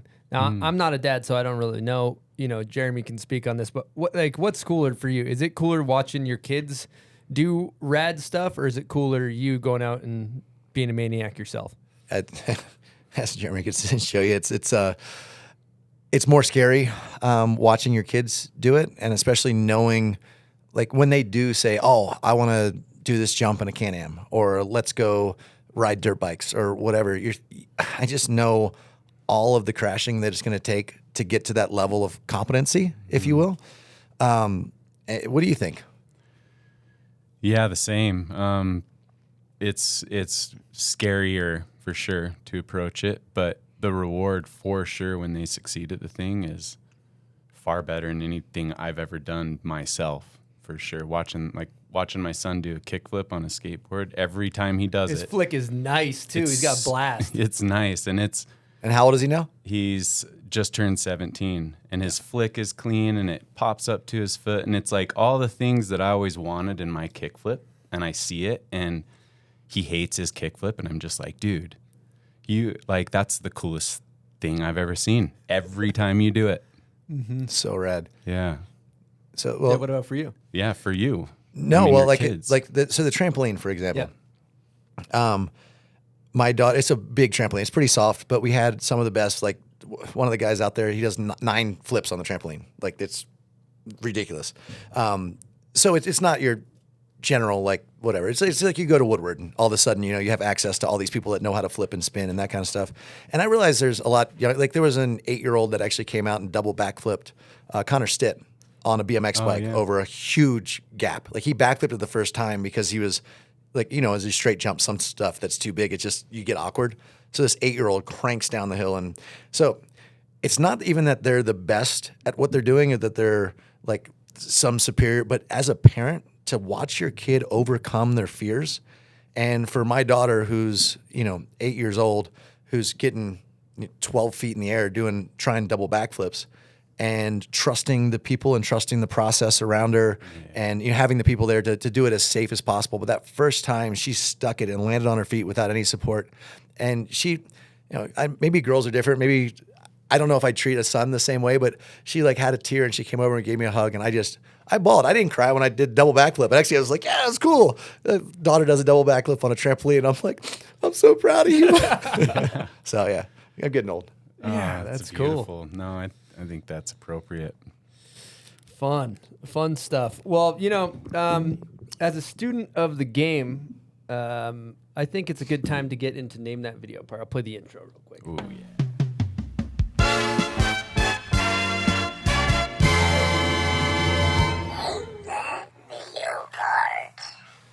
Name That Video part is presented by Woodward. We've been talking about Woodward on the show a little bit. They got foam pits if you want to go learn a backflip on a scooter or a skateboard, or I don't know if they'll let you bring a tricycle in there, but Usually. I think so. usually, you got parkour. You can jump around on trampolines. You can go in the winter. The snowboarding's incredible, just from learning all the way up to the biggest kickers you'll find, and even one of the only super pipes in North America. And then in the summer, you got mountain biking.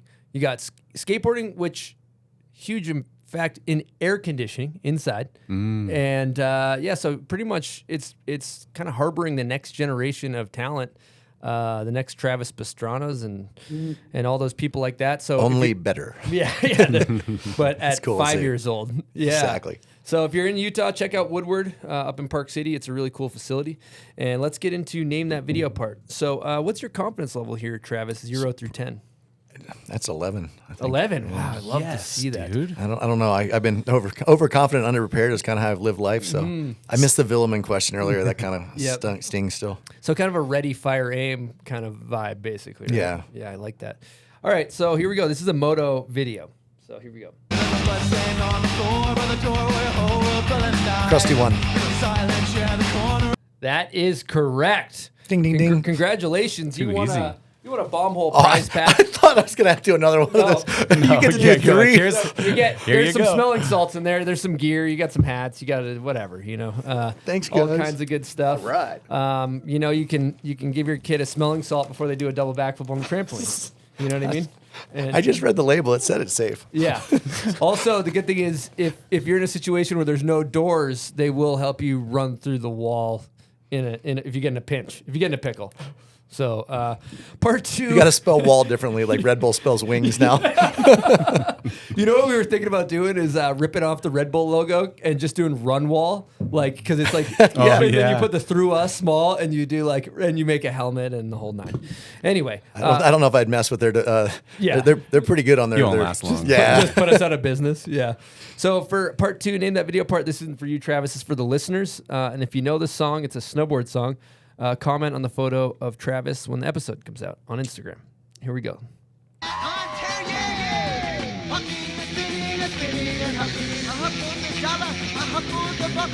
Okay. Thank you guys for playing Name That Video part.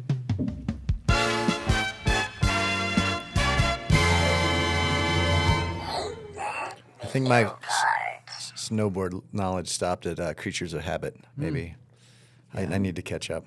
I don't know it. I don't even. That's over my head. So Double O Zabo? Oh, I know Double Zabo. All right, just checking. yeah. I'm old. How old are you, Travis? I'm 39. 39. Okay, cool. Yeah, you were I guess you were in the limelight at a young age, racing at pro at 15 and 16, right? Yeah.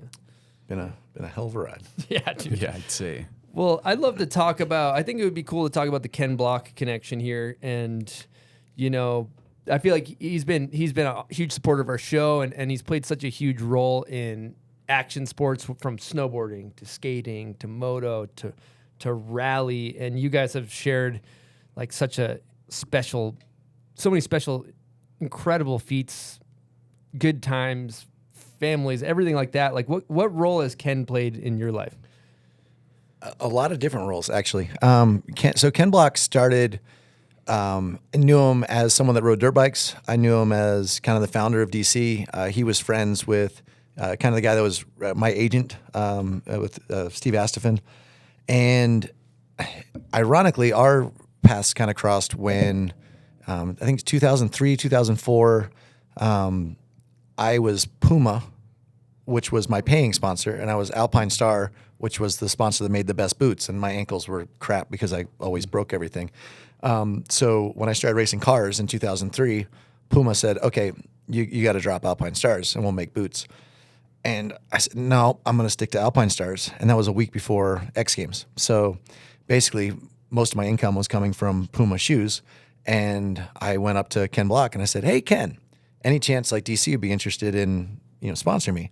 He said, well, I am the best redneck rally car driver in the world. And not that Ken's really redneck, but he's like, like every other redneck thinks that they're the best rally driver in the world. And he's like, just introduce me to your team. He goes, I want to race rally. And I just started to get into it. I said, done deal. And slapped a big old DC sticker on the motorcycle and went out and we went to Team O'Neill's rally school and Vermont Sports Car. Ken paid for his ride. I paid for all the crashes, which was a lot of my ride.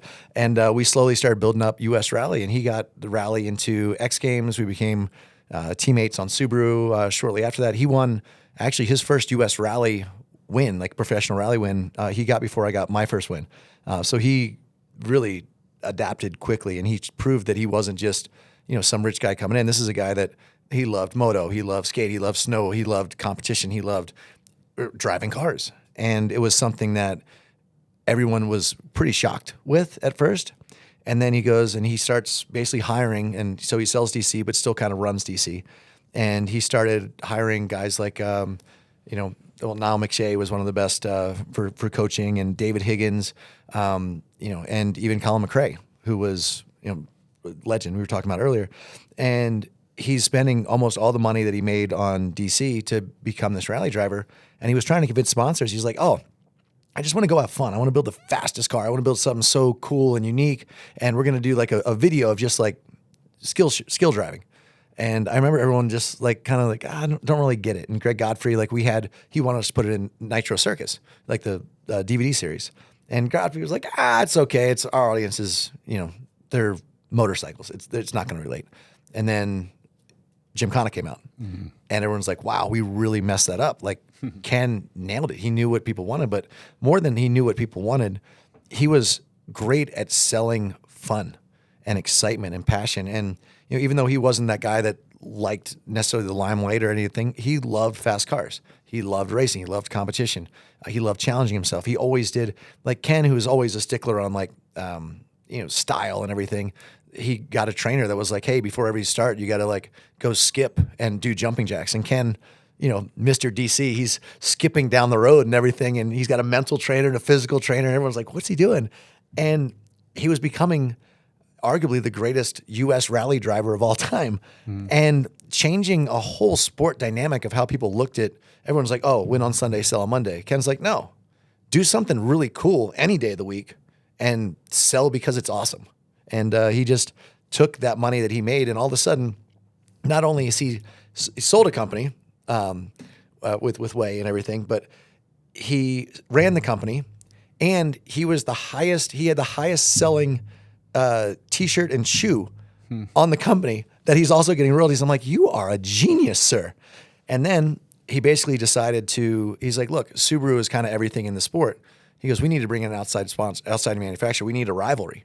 And he went to Ford strictly to bring in another manufacturer so that all of a sudden now and he brought in up and coming kids, and everyone's like, oh, well, Ken took the rides. I'm like, no, Ken built the sport, and he even built drivers like me. He made me put me on a pedestal. So then when he kicked my ass, that automatically put him on a pedestal without him building himself at all. It was so smart. He built everyone up, and he built the sport up, and he built this whole thing so he could have fun driving a car, doing what he loved to do. And it's just even more than that, though. I think for everyone that really knew Ken, he was kind of not closed off, but the people that he let into his group, he helped in so many ways, and he brought so many people with him. I mean, for him, it wasn't building himself. It was building all the, high tide floats all ships. He built everyone around him so that the whole group could succeed. So special. Wow. And I know this is a bit of a heavier note, but I think it's I think it's important to talk about, and sometimes losing friends and things like that. I think it also death is a great teacher about life in some ways. And I know you've lost a bunch of people around you and stuff. And do you have any kind of life learning experiences from losing close ones? It's tough. I mean, growing up in a kind of a military family, and we're right next to the Naval Academy, and most of my best friend became a Navy SEAL, and with that, the humor is different in how they take death. It's exponential to anything that I'll ever understand. As someone that's a civilian, if you will. So I've always been brought up, not callous to that, but I have never let fear of death run my life. Everyone says, with kids, how can you keep riding? How can you? I said, because I want to show them that you can work hard to achieve your goals. You can be who you want to be. And I'm not going to stop doing what I love to do to try to be a better dad, because I don't know that I would be a better dad if I wasn't doing what I love to do. So sorry to bring that back around to myself, but it's one of those things where I see Ken's wife, Lucy, and she's keeping herself extremely busy, but she's surrounding herself with really great people, and she's chasing her dreams. She's chasing her kids' dreams. She's being the most supportive that she possibly can. And NitroCross this weekend, I mean, Leah, she won her first round, which is unheard of, against some of the best drivers in the world. She was a little aggressive. She ended up getting disqualified. It's controversial. Good for her, though. Yeah, I was impressed. I thought it was good. Rubbing's racing, Harry. Come on, let's go. Yeah. But she's learning, and she's jumping in, and she has the confidence of Ken. Maybe more confidence than Ken ever had, to be honest. And she just expects to be in there, and she's a force to be reckoned with. And not just saying that, she's a phenomenal, phenomenal driver. And then, you have, Kira and Micah, and they're both going to be driving the Can-Am class. Kira, she rolled it 3 times, I think, 2 times at least in practice. So we'll see how that goes. But it's cool because they're all still in the, it's not like families you see go so many different ways. I lost Eric Roner as a really great friend, and it's been tough. Hannike's done a great job, but it's you see just the different aspects. And McConkey was their friend before them, who was in skiing, that was someone that I looked up to a lot. And they have they kind of have each other now, the families, but it's just so tough. So it's so cool to see that Lucy is just they bring up Ken all the time. It's not something that they're makes them sad. It's something that makes them proud. And it's something that they're following, not just Ken's dreams, but their dreams. And it just happens to be in the footsteps of what their dad did. And I think it's the toughest situation, and no one can ever replace Ken as a friend, as a business person, as an entrepreneur, and definitely not as a father or husband. But it's awesome, the strength of that family, that I think all comes from, Ken, and the understanding that, this can happen. Yeah. Wow. Thinking about this stuff too, it's just wild to think, we're all born, we're all kind of born, and we're all in a similar timeline. And then some people, you look at what Ken was able to accomplish in whatever 54 whatever years it was, whatever. You know, it's not like he had extra time. Like he was able, from a family man perspective, from a businessman perspective, and even like yourself. Like I just think like it's so wild how some people do X amount with their life, and some people are able to do so many more things in the same amount of fucking time. Like how do you're like somebody like yourself. I was looking at your career highlights. It's like 70 of the craziest fucking things, peak life experience. It's not like 5 or 6. It's like, it's 70. just, it's endless. It's just endless. And so how does somebody like yourself, like just make such good use of their time while we're here on earth? You know what I mean? Life's a constant balance. And, as you know, as a father, it's every time you start doing one thing really well, you're lacking in something else. And, for me, it's just that constantly striving to be the best father that I can be, and to be the best provider that I can be. And also to try to keep moving forward. Every injury has led me, like so many people say, oh, it's a career-ending injury. Yeah, I had a lot of those, but I just kept switching careers. And I think that's like Ken. He was really smart, and he was able to start a business, but he always wanted to be a racer. So he figured out a way. And most people aren't willing to invest in themselves. And Ken invested everything into himself. And I've done the same. I invested everything that I made. I turned down a multi-million-dollar contract in racing to go mess around in freestyle and start a circus, literally, and then put all that money into racing cars. And it succeeded because of people like Ken and everything. And then I tried NASCAR, and I suck at turning left. It was great. I had an awesome time. Got my butt whooped week in and week out. Spent every dime that I made, and then went back to the circus and having fun and building our own sport, just to, at the end of the day, to try to enjoy life and every second of life to the best you possibly can, because you never know what tomorrow brings. Wise words, Travis. Words. I don't know if they're wise. They're true. You're flowing like the salmon of the Capistrano, I'll tell you. Dumb and Dumber. I'll tell you what. Always look that up. Is there salmon in Capistrano? Aspen. Aspen. Yeah, going back to rally stuff, I was watching the Gymkhanas and stuff, and we got the skate snowboard brain, and like we always want to do stuff first try, especially in powders, because you can see there's no tracks in the landing and stuff. I was thinking about that. You go off a jump, and if you see it's untouched powder, and you do something spectacular and you land, and there's no other tracks, you did that first try. Is that the same mentality when you guys do Gymkhana? Because I see there's no tire marks on some of your guys' takes. That wasn't Ken's mentality. It was always kind of my mentality, though. So here's what's tough. You usually have a road and you have it shut down 3 times. If you crash so you've got 4 stunts a day. It takes to move that production crew, and everything has to be shut down at a certain time, like rain, shine, whatever, like stuff. If it gets pushed back, other stuff just gets dropped, or you just move on from wherever you are. So we had, on our first shoot, we had fog, and with COVID, we didn't have any backup days. So if you ever crash the car, you lose at least the next stunt, and potentially that whole day, depending on how long it takes the crew. We got Vermont Sports Car is amazing, and they were able to get the car back.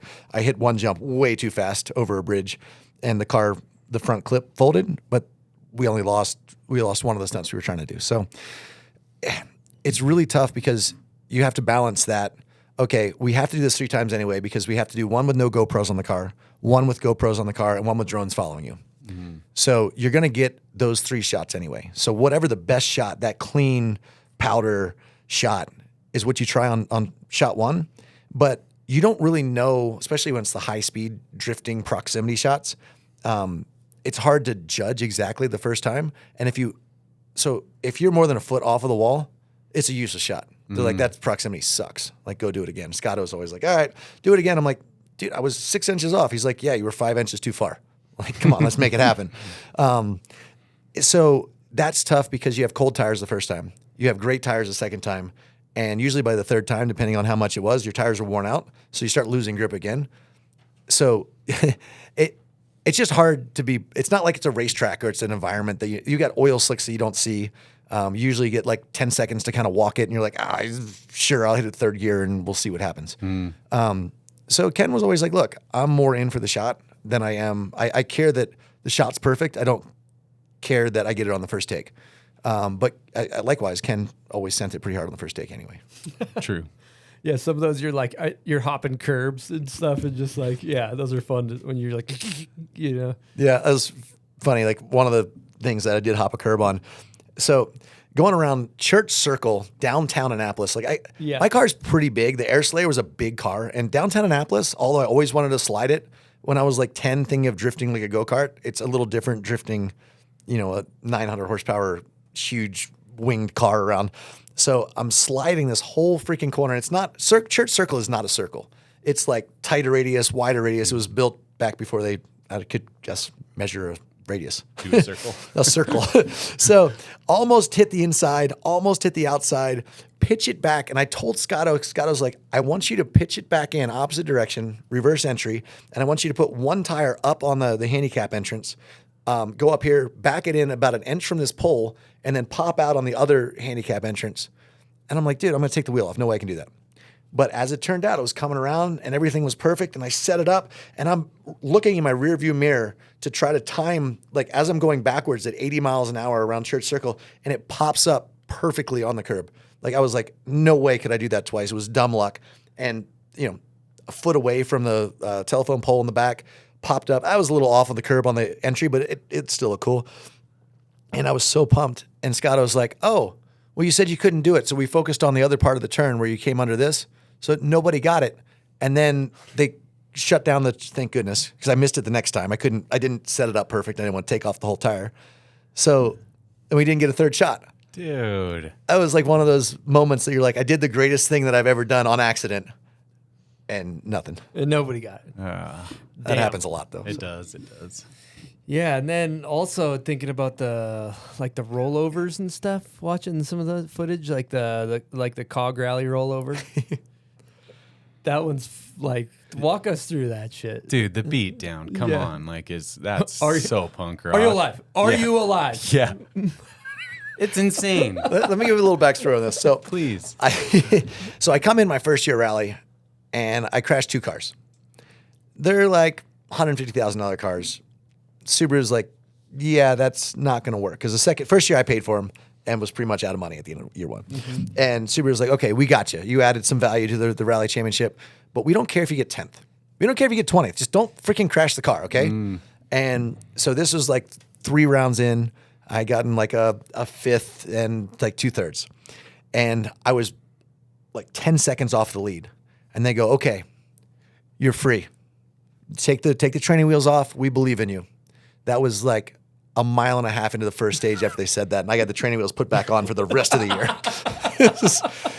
Also because as we're flipping, like my co-driver and I thought we had stopped, like time slows down. And like we both saw like his notes go like flying out the window that was broken. And then I like noticed my arm is just the centrifugal force. Everyone's like, why'd you put your arm out the window?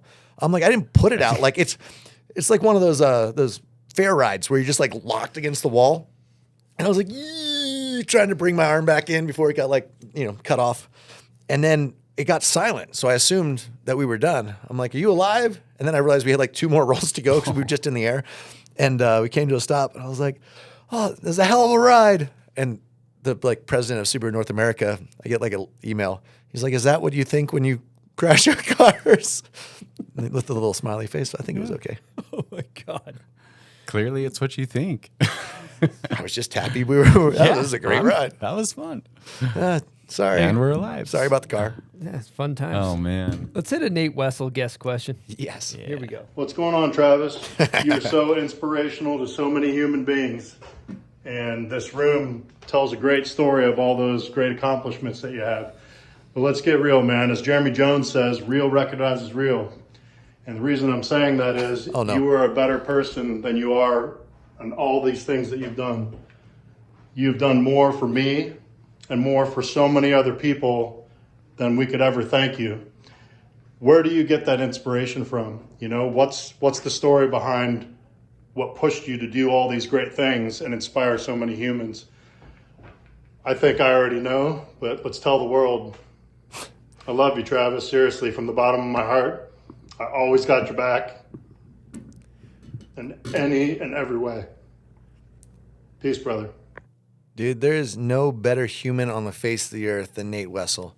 I mean, he's always doing everything for everybody else. He went over, they did Bikes Over Baghdad, where he flew into all these military bases where these guys and girls hadn't, like, they'd been over there 100 and some odd degrees every single day. And him, Chad Keggy, like Nate would just go and just build whatever they had. And then he would spend all night just talking to all the troops, and he's just one of those guys that is just a genuine human being. And he's the guy that I go to every time there's something that everyone goes, that's impossible. And you think, all right, I agree that we don't have the information currently or the technology to do this, but I call Nate. And, Nate, like, even we were joking, we were sitting around a bar one day, and JT from Black Rifle goes, hey, I was talking to a lady, and he's like, yeah, we were about to backflip a highly modified tractor. He's like, yeah, can you get on Nate, have him just show that thing he mocked up? It's like 3 o'clock in the morning because we're West Coast. He was East Coast. So call up or send a text to Nate. I'm like, hey, can you mock up something for like us in like the next half hour? So he wakes up in the middle of the night, probably getting only 2 hours of sleep anyway, doing whatever project he's working, always nonstop. And he draws up something for us. And when he sent it back, like, I'd almost forgot that we had asked. And I'm like, shit, this will work. Like, Nate wakes up in the middle of the night with a random joke request and figures out a way to flip a tractor. And we still have to do it. I'm like, dude, this is work. Like, he's a mad scientist. He's a genius. So every time we have something that can't be done, you go to Nate and we sit together and we talk. It's like you get the brain trusts of like the Trevor Jacobs, and then Nate Wessel just starts going off all this other stuff and all the Hot Wheels builds he's done. And but to answer Nate's question there, it's because the journey is what makes anything fun. It's not the tricks, it's not the championships, it's not the money. But for me, what I think I'm good at or what I enjoy doing the most is when someone says it can't be done, to figure out how to do it. And if someone, like, to bring all the people that lift up a room, and then, like, when you're doing with like Walter Reed or guys and girls that have like lost limbs and stuff, and you can bring them out and bring them to be a part of that world, even though their world's similar, like, to just show them that there are other people just as crazy doing just as stupid stuff for no apparent reason. But when, like Marcus Luttrell, Lone Survivor, he said, when you're in hell with your friends, it's not hell, it's where you want to be. And I feel like Nate has done an amazing job of lifting up so many people to live their life to the best possible way that they could live it. And, even a lot of people that you get done doing what we love to do, and you go from being on tour with 30 of the most creative and crazy and wild in all spectrums of the, from highly trained athletes to party animals. But there's always that inspiration and that passion. And when you get hurt or you can't do it, like, you got like guys like Chad Keggy that, he's doing great, but it's a tough transition going from, making good money to travel the world with your best friends to being alone relatively and doing normal life stuff. And Nate brings everybody around him up, and it is such a pleasure and a privilege to know that human being. And it's definitely cool that we have what I call, like, or what the world knows as Pastrana Land. And we just bring in people they're an eclectic crew of misfits, and everyone just brings in more and more people that just lift each other up. Damn. That's really, that it's really interesting. I was listening to a podcast. I think I've brought it up on air before, but with one of the founders of, I think it was like Skull Candy, who's made more money than anybody knows what to do with. And he was saying, he's got it all, and whatever, what we would all dream to achieve in some way or another, right? The American dream, so to speak. And he's like, it's simply put, I just like getting together with a group of people that I like working with and making something cool. And it's like, that's it. That's all it is, right? It's like you guys get your energy together, you get inspired, you feed off each other. That's simply on a fundamental level what you guys do. No, and everyone asks why.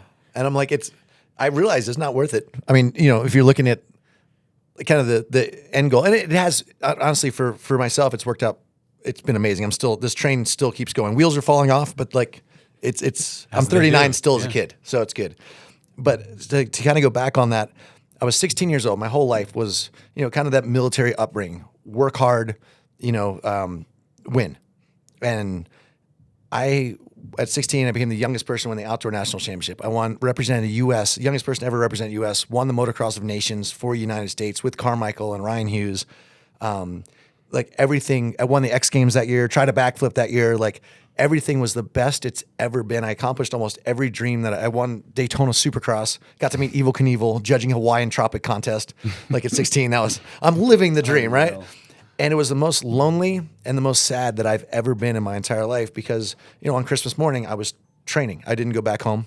I went to the Suzuki test track and I had acquaintances and I had teammates, but I didn't have any friends. And that was about the moment that I realized what I want to do and what I'm good at might not be exactly what I want to do and what I'm actually good at. I'm a showman and I want to travel the world with my friends. So we started Nitro Circus. And if you're passionate enough about something and you're doing it with people you like, even if it doesn't work, it still works. Right. There's something common that keeps coming up, and it's this motivation that you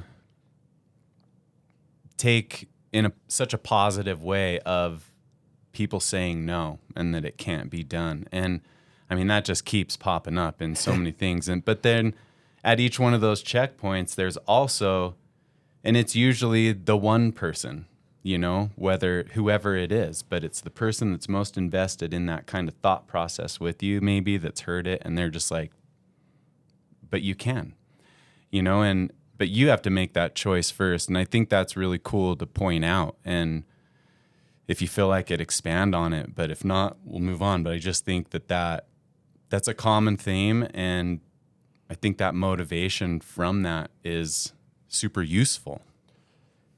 If I wasn't surrounded, like if my parents, honestly, but especially my dad, just because, he was the motorcycles, and mom definitely helped, and she was my training partner, and she was a runner as well, but she was more education and just like, let's make sure that you set yourself up for your future.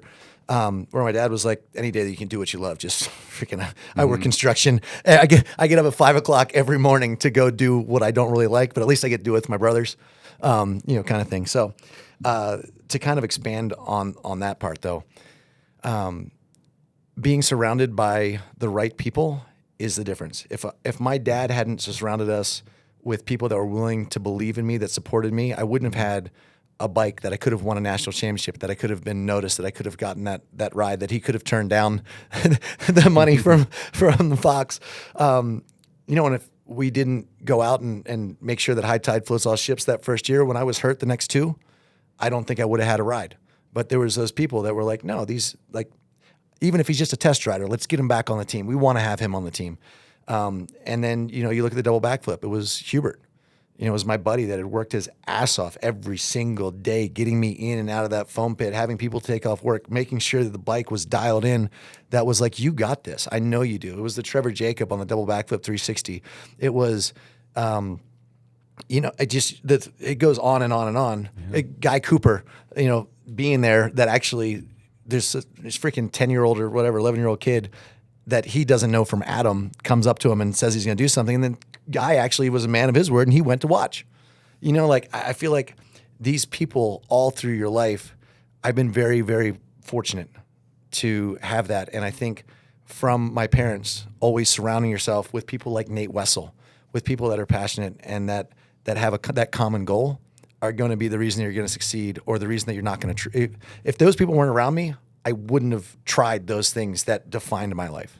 Well, you cultivate that too. I would, a lot of credit owed there to you for that, because that's the community. It's the ones you let in. It's the ones you speak to and trust, and not anyone gets to be in that space. And so there's a lot to be said there, No, I sit at the house. Everyone's like, "Oh, how lucky is it to get to, hang out at Pastrana Land?" I'm like, "There's not a lot of hanging out. There's a lot of work. Those guys work their butts off for sure. But it's that's what makes it fun, Yeah. The other thing too, we just kind of want to go back and highlight too. I think going back when you're at the peak of your career in Supercross, Motocross, training on Christmas, and you are living the thing that you thought was the dream, that is like you've worked your whole life for.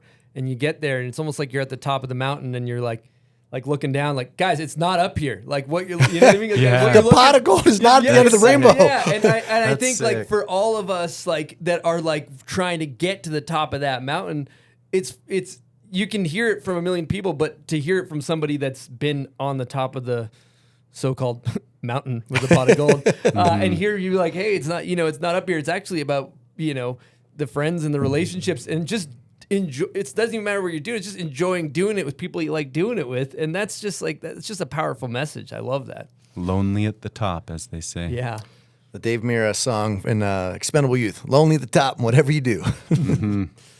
Yeah, that's all good. But it's fun to be at the top too. So. Oh, straight up. And if you hadn't, Straight up. the grass is always greener, so it's good to check out the other side and then make sure that, you like it back where you started. Absolutely. And then you can eventually do like a jump out of a plane with no parachute. And Thanks for bringing that up. That's kind of pass or fail. It's my favorite kind of test. Yeah. Yeah, well, I'm sure you told the story, but I'm just going to kind of wind you up and let you go on that one again as well if you're down. So that was actually harder than I expected to get people to let me jump out of their airplane without a parachute. So I found a lot of my really good friends there. So Eric Roner was like, all right, I'm not good enough to catch you, but I know some people that are. And we called the Red Bull Air Force because they had a lot of the top, and it was Red Bull. And went all the way to like Dietrich, like the president, the head honcho at Red Bull. And he's like, yeah, don't let this guy do that. He's like, we want to support, they wanted to support me in whatever I did, but they're like, I just feel like he's going to die. So then they took away all of like our top people that were going to catch me. And then I was like, in the US, everyone's like, oh no, the pilot's going to lose their license, blah, blah. So we found a pilot that didn't have a license. That was like 16. And then we found a military guy, Plammer. He's a freaking awesome dude. He was a JTAC. And he's like, yeah, I don't really need a license for anything. Like they dropped me in overseas. It's fine. And then we had then this guy, MX was, he just like motocross a lot. He's like, I'll film it. I'm not having anything to do with it, but like, we're good. And then another kid, who only had like 10 or 12 skydives, but he was a tunnel rat. So he's like, I don't really need my skydive license. I can I just fly in tunnels. That's where I make my living. So we got all these hodgepodge crew together. They're very good at what they do. They were amazing. And we went and we did it. And we went to Puerto Rico, which turns out is territory of the U.S., which I should know because my family's from Puerto Rico. So I still lost my license for quite some time, paid a couple fines. And the USPA was great. They're like, look, you're an idiot. Like, we mean this with all due respect. You're not the first person to jump out of a plane without a parachute, but you're the first dumbass to post it on YouTube. So, like, we have to do something because we have to make sure that no one else does this. And the pilot's in trouble. Who's the pilot? We're like, I don't know. Like, well, what was his license? Like, definitely don't know that. So, yeah, it worked out all right.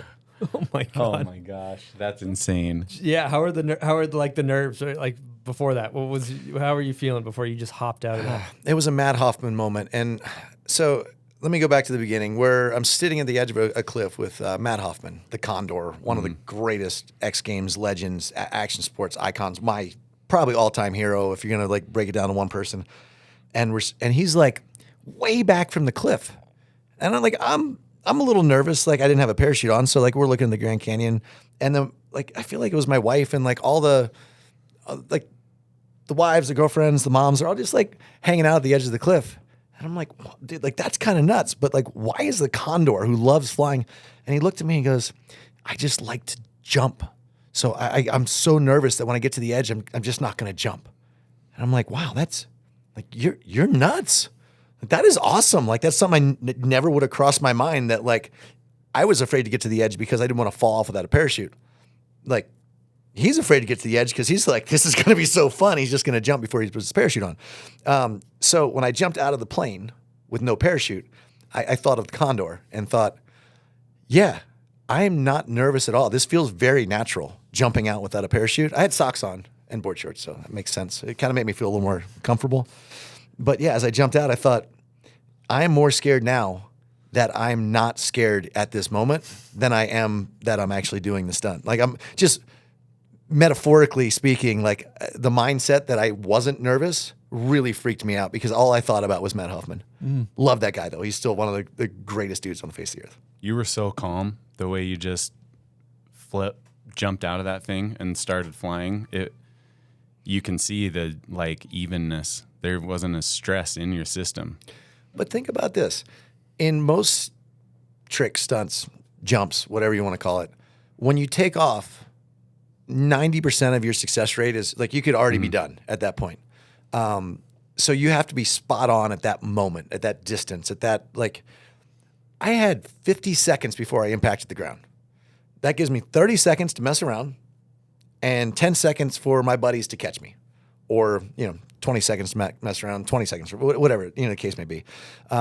So I was like, this in my head is the safest thing that I could ever do, because we jumped out, we did one test run I had a parachute, they had a parachute. I tried to get away. Like, I tracked as hard as I could. I did 2 flips. I opened up. They got to me. They connected. I let go, like unhooked. Tried to get away again. They got to me. They connected. And then they opened the chute. And I was like, if I can try to get away from these guys and can do this twice, if I'm trying to catch them, like, we got this is a no-brainer. In my head, anyway. Maybe I had too much faith in my friends. Yeah, you gotta have risk. you gotta have a crazy mental bandwidth to not think about the what ifs in that type of situation. What about human error? But that's why you are who you are. That's why nobody else is gonna do that shit. It was fun. Well, everyone's like, "You gonna do it again?" Like, no. Why? But Johnny Utah did it. So how hard could it be? True.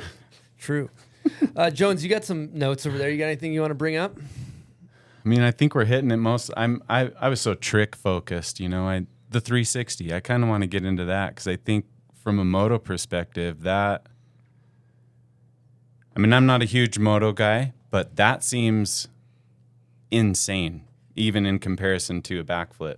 Like, the 360 seems everything wrong with that trick. Doesn't work with the motorcycle in my head at all.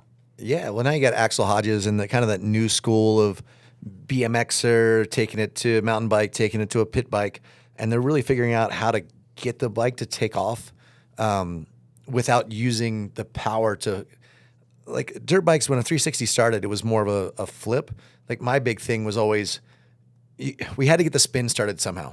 So you'd start it with a flip, and right away you'd basically use the bars, like the gyro, to turn down. So it was like a turn down backflip or whatever, or basically like a BMX, like a stylish 360.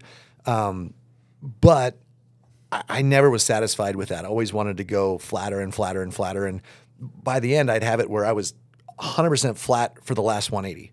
The only time I did a perfect 360 was actually in the double backflip, because I had the inertia of the first flip, and then I could take that inertia and spin it. It wasn't the most efficient way to do that trick, but I wasn't good at spins. Like, I still have a hard time BMX 360. Like, I just don't like it. Makes sense. Yeah. It just didn't work for me.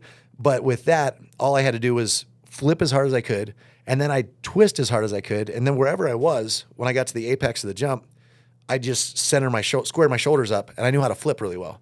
So I could just end it with a half of a backflip, basically. And that was probably the best, like, just right side up, normal 360 that I've done. And it's because of the inertia that you could get from the first flip to then transfer that into a spin. That makes sense. It's like, well, so for instance, a backflip 360 was extremely hard for me, because a backflip, if you pull as hard as you can on a flip, you get one flip and one half spin just on the dirt bike. So you had to figure out how to pull as hard as you could on a spin, but only half as hard as you could on a flip. And it was just the timing. It always came in. I don't know if you ever had the trick that just, you knew you could do it, but it just kept coming in. Like, everyone's like, oh, it's perfect. But you're even, wherever you land, you're like, I can't ride out of this. Not right. Yeah. And that was, for me, that was that trick. So adding a flip actually helped it. Is that what you hurt your hip on? Did you slam on one of those really bad? Backflip 360, yep. I had 40 fractures over between my leg and my foot, and just pretty much powder. Because that's how you'd come. That was the off. That's where you'd come around to almost most of the time. I could do backflip 270, knack-knacks, backflip 270. Heel click. I could do any trick and land every time in a backflip 270. But it swung the wrong didn't come around to your way. Yeah. Yeah. So that's like Deegan when he did his first ever, he called it a militia twist. But that was when YouTube had just started. My friend Chris Haynes, he put it. So I was doing it for like probably 3 months before X Games, and he put it on YouTube, which I didn't even know about at the time. It was like 2001 or whatever it was. And Deegan saw it and learned it. And props to him. In a month, he learned a trick, which was good, but no one knew he was learning it. And I got this trick that I'm going to win X Games with, and he goes out, and since he qualifies worse than I did, he went before me and does probably the best 360 he's ever done. And he went off and he missed the landing. So he lands basically that 270 off the side, hits the soft spot, and it stands him up perfectly. The crowd, I mean, LA Coliseum just goes nuts. And I'm like, my friend Jim comes in, he's like, dude, Deegan just did your trick. I think he named it something else too. I was like, damn it. Dude. I mean, it's a 360, but that was cool. So speaking of YouTube, I know you're launching a new channel. Yeah, Channel 199. I always kind of laughed. I've never, like, everyone had like a publicist or people that were trying to get, I was always trying to do the opposite. I just want to do what I love to do with my friends. And everyone's like, you got to say like and subscribe. You know, it's just going to really help us. I'm like, dude, if it's good enough, they're going to freaking like it. And if they want to subscribe, they'll freaking subscribe. Like, I'm not saying that, like, whatever. But thanks for bringing it up. Like and no, I'm totally joking. But no, like, we started having so much fun. Like I said, when I was a kid, all I wanted to do was race Supercross. But I was with my friends doing fun stuff in the backyard. And we started filming Nitro Circus. And when I was racing Supercross, all I wanted to do was be back where I was with my friends and still having that passion, that motivation to build stuff. And now we have, an opportunity, especially with companies like Black Rifle, who are like, look, we don't really care about the racing. We just want to bring in veterans, first responders. Are you willing to kind of open up Pastrana Land? I was like, yeah. Are you willing to like help us build this place out to the ultimate from every level, from kids on up, from pump tracks to beginner skaters to we're building a half pipe. My wife's stoked. She finally gets her half pipe. It's called the She Shed. It's going to be its own little sub channel within the channel. And we got the world's biggest trampoline. We're doing, we set some world records. This guy went 48 feet above the top of the trampoline on a double bounce, and I backflipped underneath of him. And we're just doing all the stuff that we want to do as kids, but on a bigger level. And all the stuff with our best friends. So all the guys that are like, man, I love what I do, but I'm on the road 300 days a year, and I've got a kid or 2 kids or a wife, and like, man, I just want to do fun shit with my friends, but be able to actually enjoy it with my family. Mm-hmm. And we're trying to find a way to just we want to build old cars and go race lemons and bring, whoever's, pick a couple fans that, maybe some fans that are talking crap, like, oh, I could do that, bring them over. Let's see. And we get good deal from Can-Am or whatever. We got an unlimited parts budget. Like, let's go have some fun, and bring in people along the ride, some veterans and some cool stuff. So at the end of the day, it's an excuse for me to get home with friends and family, do everything we've been talking about this whole time and kind of bring it back to the roots. And like a lot of the stuff I have, like I've got 5 obligations to this sponsor, do this, 5 obligations, and they're all traveling. So it's, it's 20 weekends of the year that I'm on the road. If I can have a channel that does well enough, and we have enough fun that people like to watch it, all of a sudden I can take, of those 20 weekends, I can do 15 of them home, in the giveaways. And, even, it's really cool. Like when we go on tour for Nitro, to bring the family around is awesome, but that's still like pick and choose your tours and then, come home. And the cool part about being at an event is, like the foundations like Make-A-Wish or Boot Campaign, you can really make some people's days. It's a pretty neat thing that they can come and they can meet the athletes, but we want to do that at home. Everything we're doing on the road, let's have fun at home. I like that. Yeah, it's awesome. And then just talking about the stuff that you got coming up, talking about these events. I know NitroCross Phoenix in November, and then back in Salt Lake in October. You guys are doing Maverick Center, so right? Yeah. So NitroCross, we're here this weekend. Yep, this weekend. Yep. Which is going to be awesome. We got that's the biggest field we've ever had for the 1,000 horsepower cars. Plus, everything from, we're getting back to our roots, and we're realizing that we got to have the top class, but there's got to be a way to get there. So the Van Prix is huge, and the Class 11s and the Can-Ams, and just trying to equalize the racing so that, you can get in for less money than it would cost to race a Group E car. And if you're good enough, it's going to show because all the vehicles are the same. So that's going to be awesome this weekend. But then coming Maverick Center, this is the first tour for Nitro Circus that I've been on since 2018. I love touring, but it's just with family, it's been tough. So we're homeschooling their kids this year. They still have cheer, so they're going to be gone every Sunday, Monday, and then sometimes for the events on the weekend. But they're basically flying in and out and taking my whole tour fee to fly my family in and out because that's really what it's all about, you know, to have some fun and bring everyone along with us.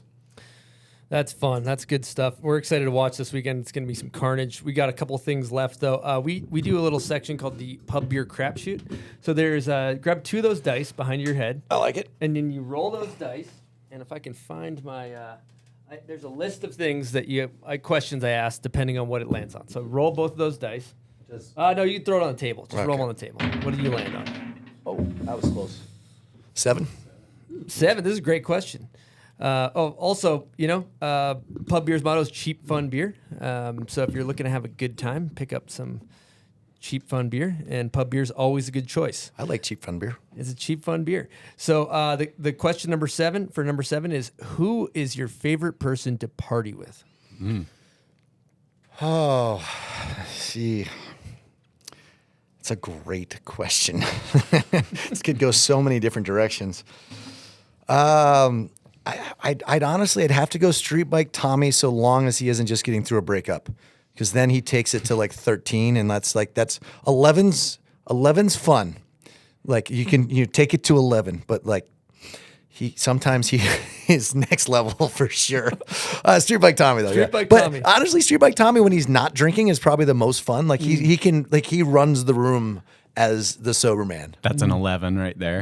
He's at a 10 without drinking. A 10 without a drinking. few shots. Tommy, like, he doesn't just like to drink.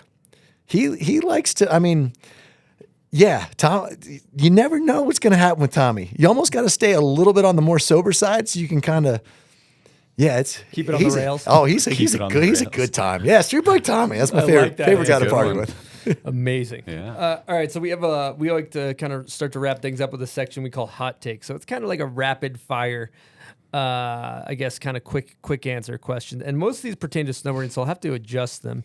But we'll do this kind of in more, I guess, maybe we could do motocross, because I think that's maybe easier because the sport's got maybe a bit of a richer history than rally. I don't know if you're good with that. But we like to ask, who, in your opinion, is the GOAT of, we'll say motocross. We'll do motocross and rally for this one. All right. So, well, the GOAT for motocross is Ricky Carmichael. He is the GOAT. You have McGrath is the king.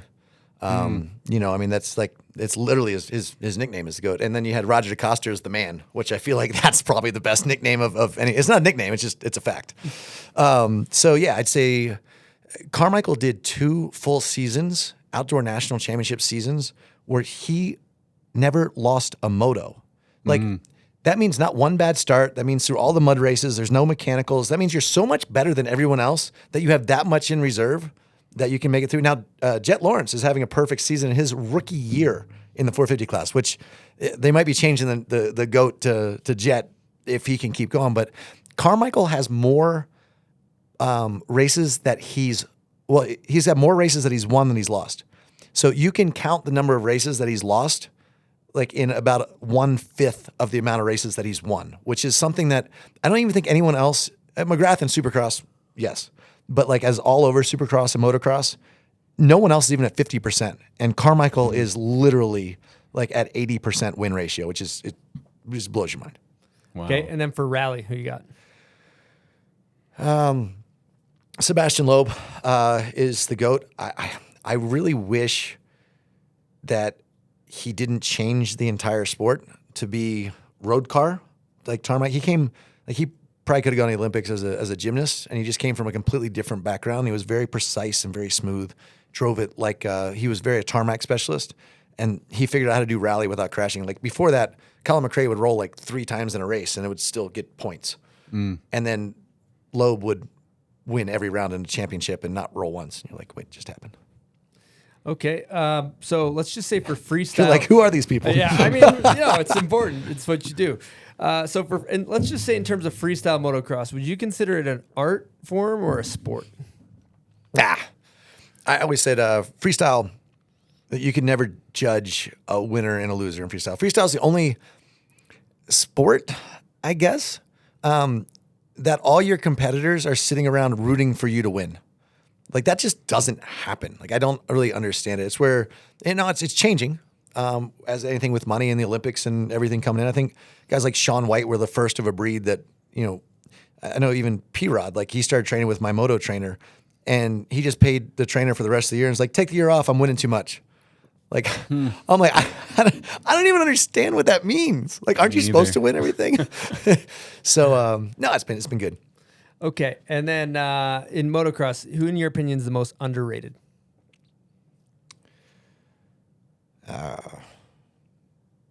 Underrated currently or like all time? All time. Robbie Raynard. Okay. Who's got the best style on a dirt bike? Kevin Windham, hands down. Okay. Who has the best whip?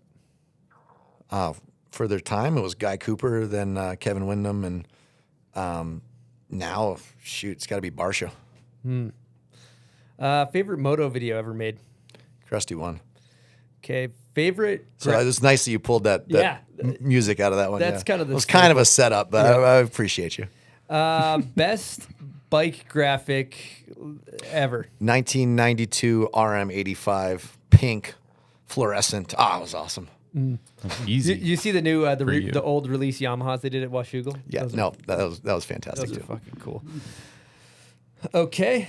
All right.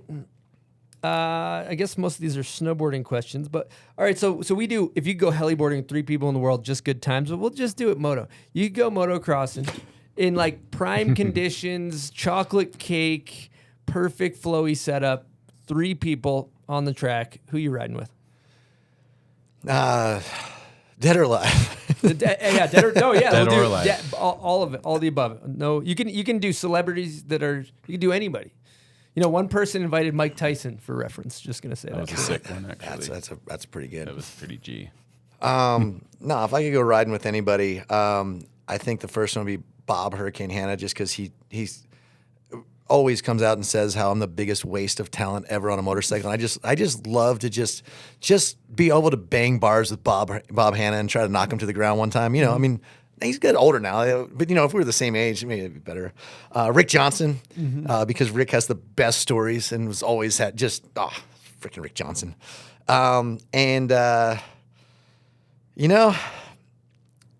Finally, probably Kevin Windham, because when everyone else was going out and doing laps, that guy was like jumping from some like little bump over here, 3 lanes over, and you're always like watching out for Windham to be crisscrossing the track. It's always so much fun. Mm-hmm. Fun stuff. Okay, and then the last question we got for hot takes is worst trend. What do you got? So I've never dyed my hair. I've never, like, my dad probably would have kicked my ass. I don't really know why, but like I think the worst trend was in the 90s growing up. Like everyone had bleach blonde hair, and I love the mullet. I think the mullet, especially with Silk's mullet's looking good. Yeah, the bullet. The bullet, the bullet is fantastic. Yeah. We actually ran something for people to come to Pastrana Land because Harry Bink had shaved his head into a bullet and then made everyone that. Anyway, we all shaved bowl cuts. Bullets. So we ran something, and we had where you had to have the best like bowl cut or bullet, and we picked the top 10 to come to Pastrana Land. Do you think I would have placed for that? Yeah. Yeah. How did he done? Throw the sunglasses on. Throw the sunglasses on so you get the full experience here. How about now? 100%. Oh yeah. I mean, yeah. Dude, the nose ring and I haven't even seen the other entries. I'm saying number 1. But it was funny of the people, like, because a lot of them just cut it in just to come, and then it was also like their presentation on like some of the videos and the pictures that got sent in was amazing. And honestly, of that 10, we probably have 6 of them that still are regulars at Pastrana Land that come over and work, and it's been awesome. So I have a very, very fond of the bullet for Thank sure. you. That's a big accomplishment there, Silk. Yeah, I'm gonna save that for later. Yes. Yeah, I'd take that one. Put it in your pocket. We could like print out like his quote and put it behind like Pastrana's fan. Let's add it to the bathroom. We add it in the bathroom. Yeah. Okay. Why the bathroom? We have some motivational quotes in the bathroom on the wall. Mainly jokes. Okay, and then. So, lastly, we always ask snowboard setups, but let's do bike and rally car setup. What are you riding? What are you driving? I figure like the better you are, the least it matters what your setup is. But I just got a new KTM 300 two-stroke because I still haven't graduated to like 2002 when everyone went 4-strokes. Now everyone's going electric, and dude, these bikes are so sweet that they're starting with, but it's got a computer. Like, I have a hard time ordering like a meal if I have to pull it up on my phone. Like, I'm still back in like the late 90s, early 2000s. Like, I don't know why. I like the bike. Maybe it's nostalgia. I like two-strokes, mixing gas and kicking ass. And that came out totally wrong. Mixing gas and hauling ass. There you go. Or kicking ass. I like that. We could go out in the street and beat the shit out of somebody right now if we need to. You know what I mean? It's been a lot of kicking ass. I got some oil and fuel we can mix together. We can make that happen. Let's do it. Yeah. Awesome. And, I guess we like to ask what's next for TP. What do we got on the docket? It's been a wild ride. I've been trying to spend more and more time home, but we have an awesome opportunity. Dana White, Fertitta Brothers, they sold UFC. They're still running. They're doing slap and a couple other things, but they're like, look, we want you to get Nitro back to where it was pre-COVID. We want to get these tours running. We want to do NitroCross. We want to build that to be, like, we'll probably never be a NASCAR, but you know what? We're going to be the most fun sport. We're going to have, it's going to be, it's like UFC's not boxing per se, but it's exciting. You go there and they have the show from the start to the end. They're like, look, we want you to be able to bring your kids, your wives, your whoever, to come out here and to have a good time from the start of when you get there to the end and to be entertained. And we're willing to put the money in to back these athletes, to back the drivers, to back the skaters, to back even the scooter riders and the moto guys. Like, let's build heroes.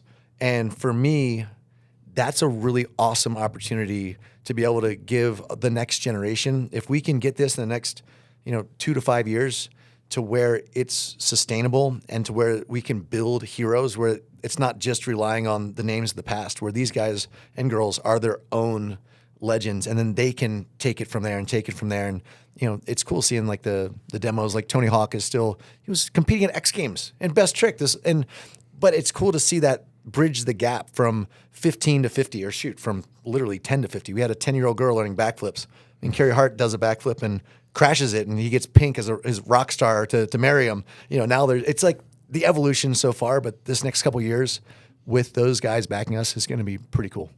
That is so rad. Wow. Well, and then lastly, we want to ask if you want to throw out any thank yous before we wrap this thing up. Dude, just thank you guys for having me on. This is I don't do a lot of podcasts. Because I talk a lot and I kill a lot of time. But really an honor to come on here, and especially our friend Nate Wessel's like, dude, if you have a chance, and then called up. I was like, yes, we're doing it, and especially because of the blocks too. So thank you everyone for allowing me to be on here. And I know you guys don't usually talk too much on the stuff that I do, so thanks for changing your answers or your questions. No, it's been a blast. Yeah. I mean, I just want to say thank you so much for everything you've done for action sports community as a whole. It's been so fun to watch you, the ride and everything, and continue to do what you do, and just an inspiration as a human. So thank you, Travis. Been fun. And Jeremy, thanks for hosting. Silk, thanks for killing it on the boards. My pleasure. And everybody that tunes in, listens to the podcast, supports, we really, really appreciate you guys. You guys rule. Over and out from the bomb hole. There it is. Thank you, brother. Good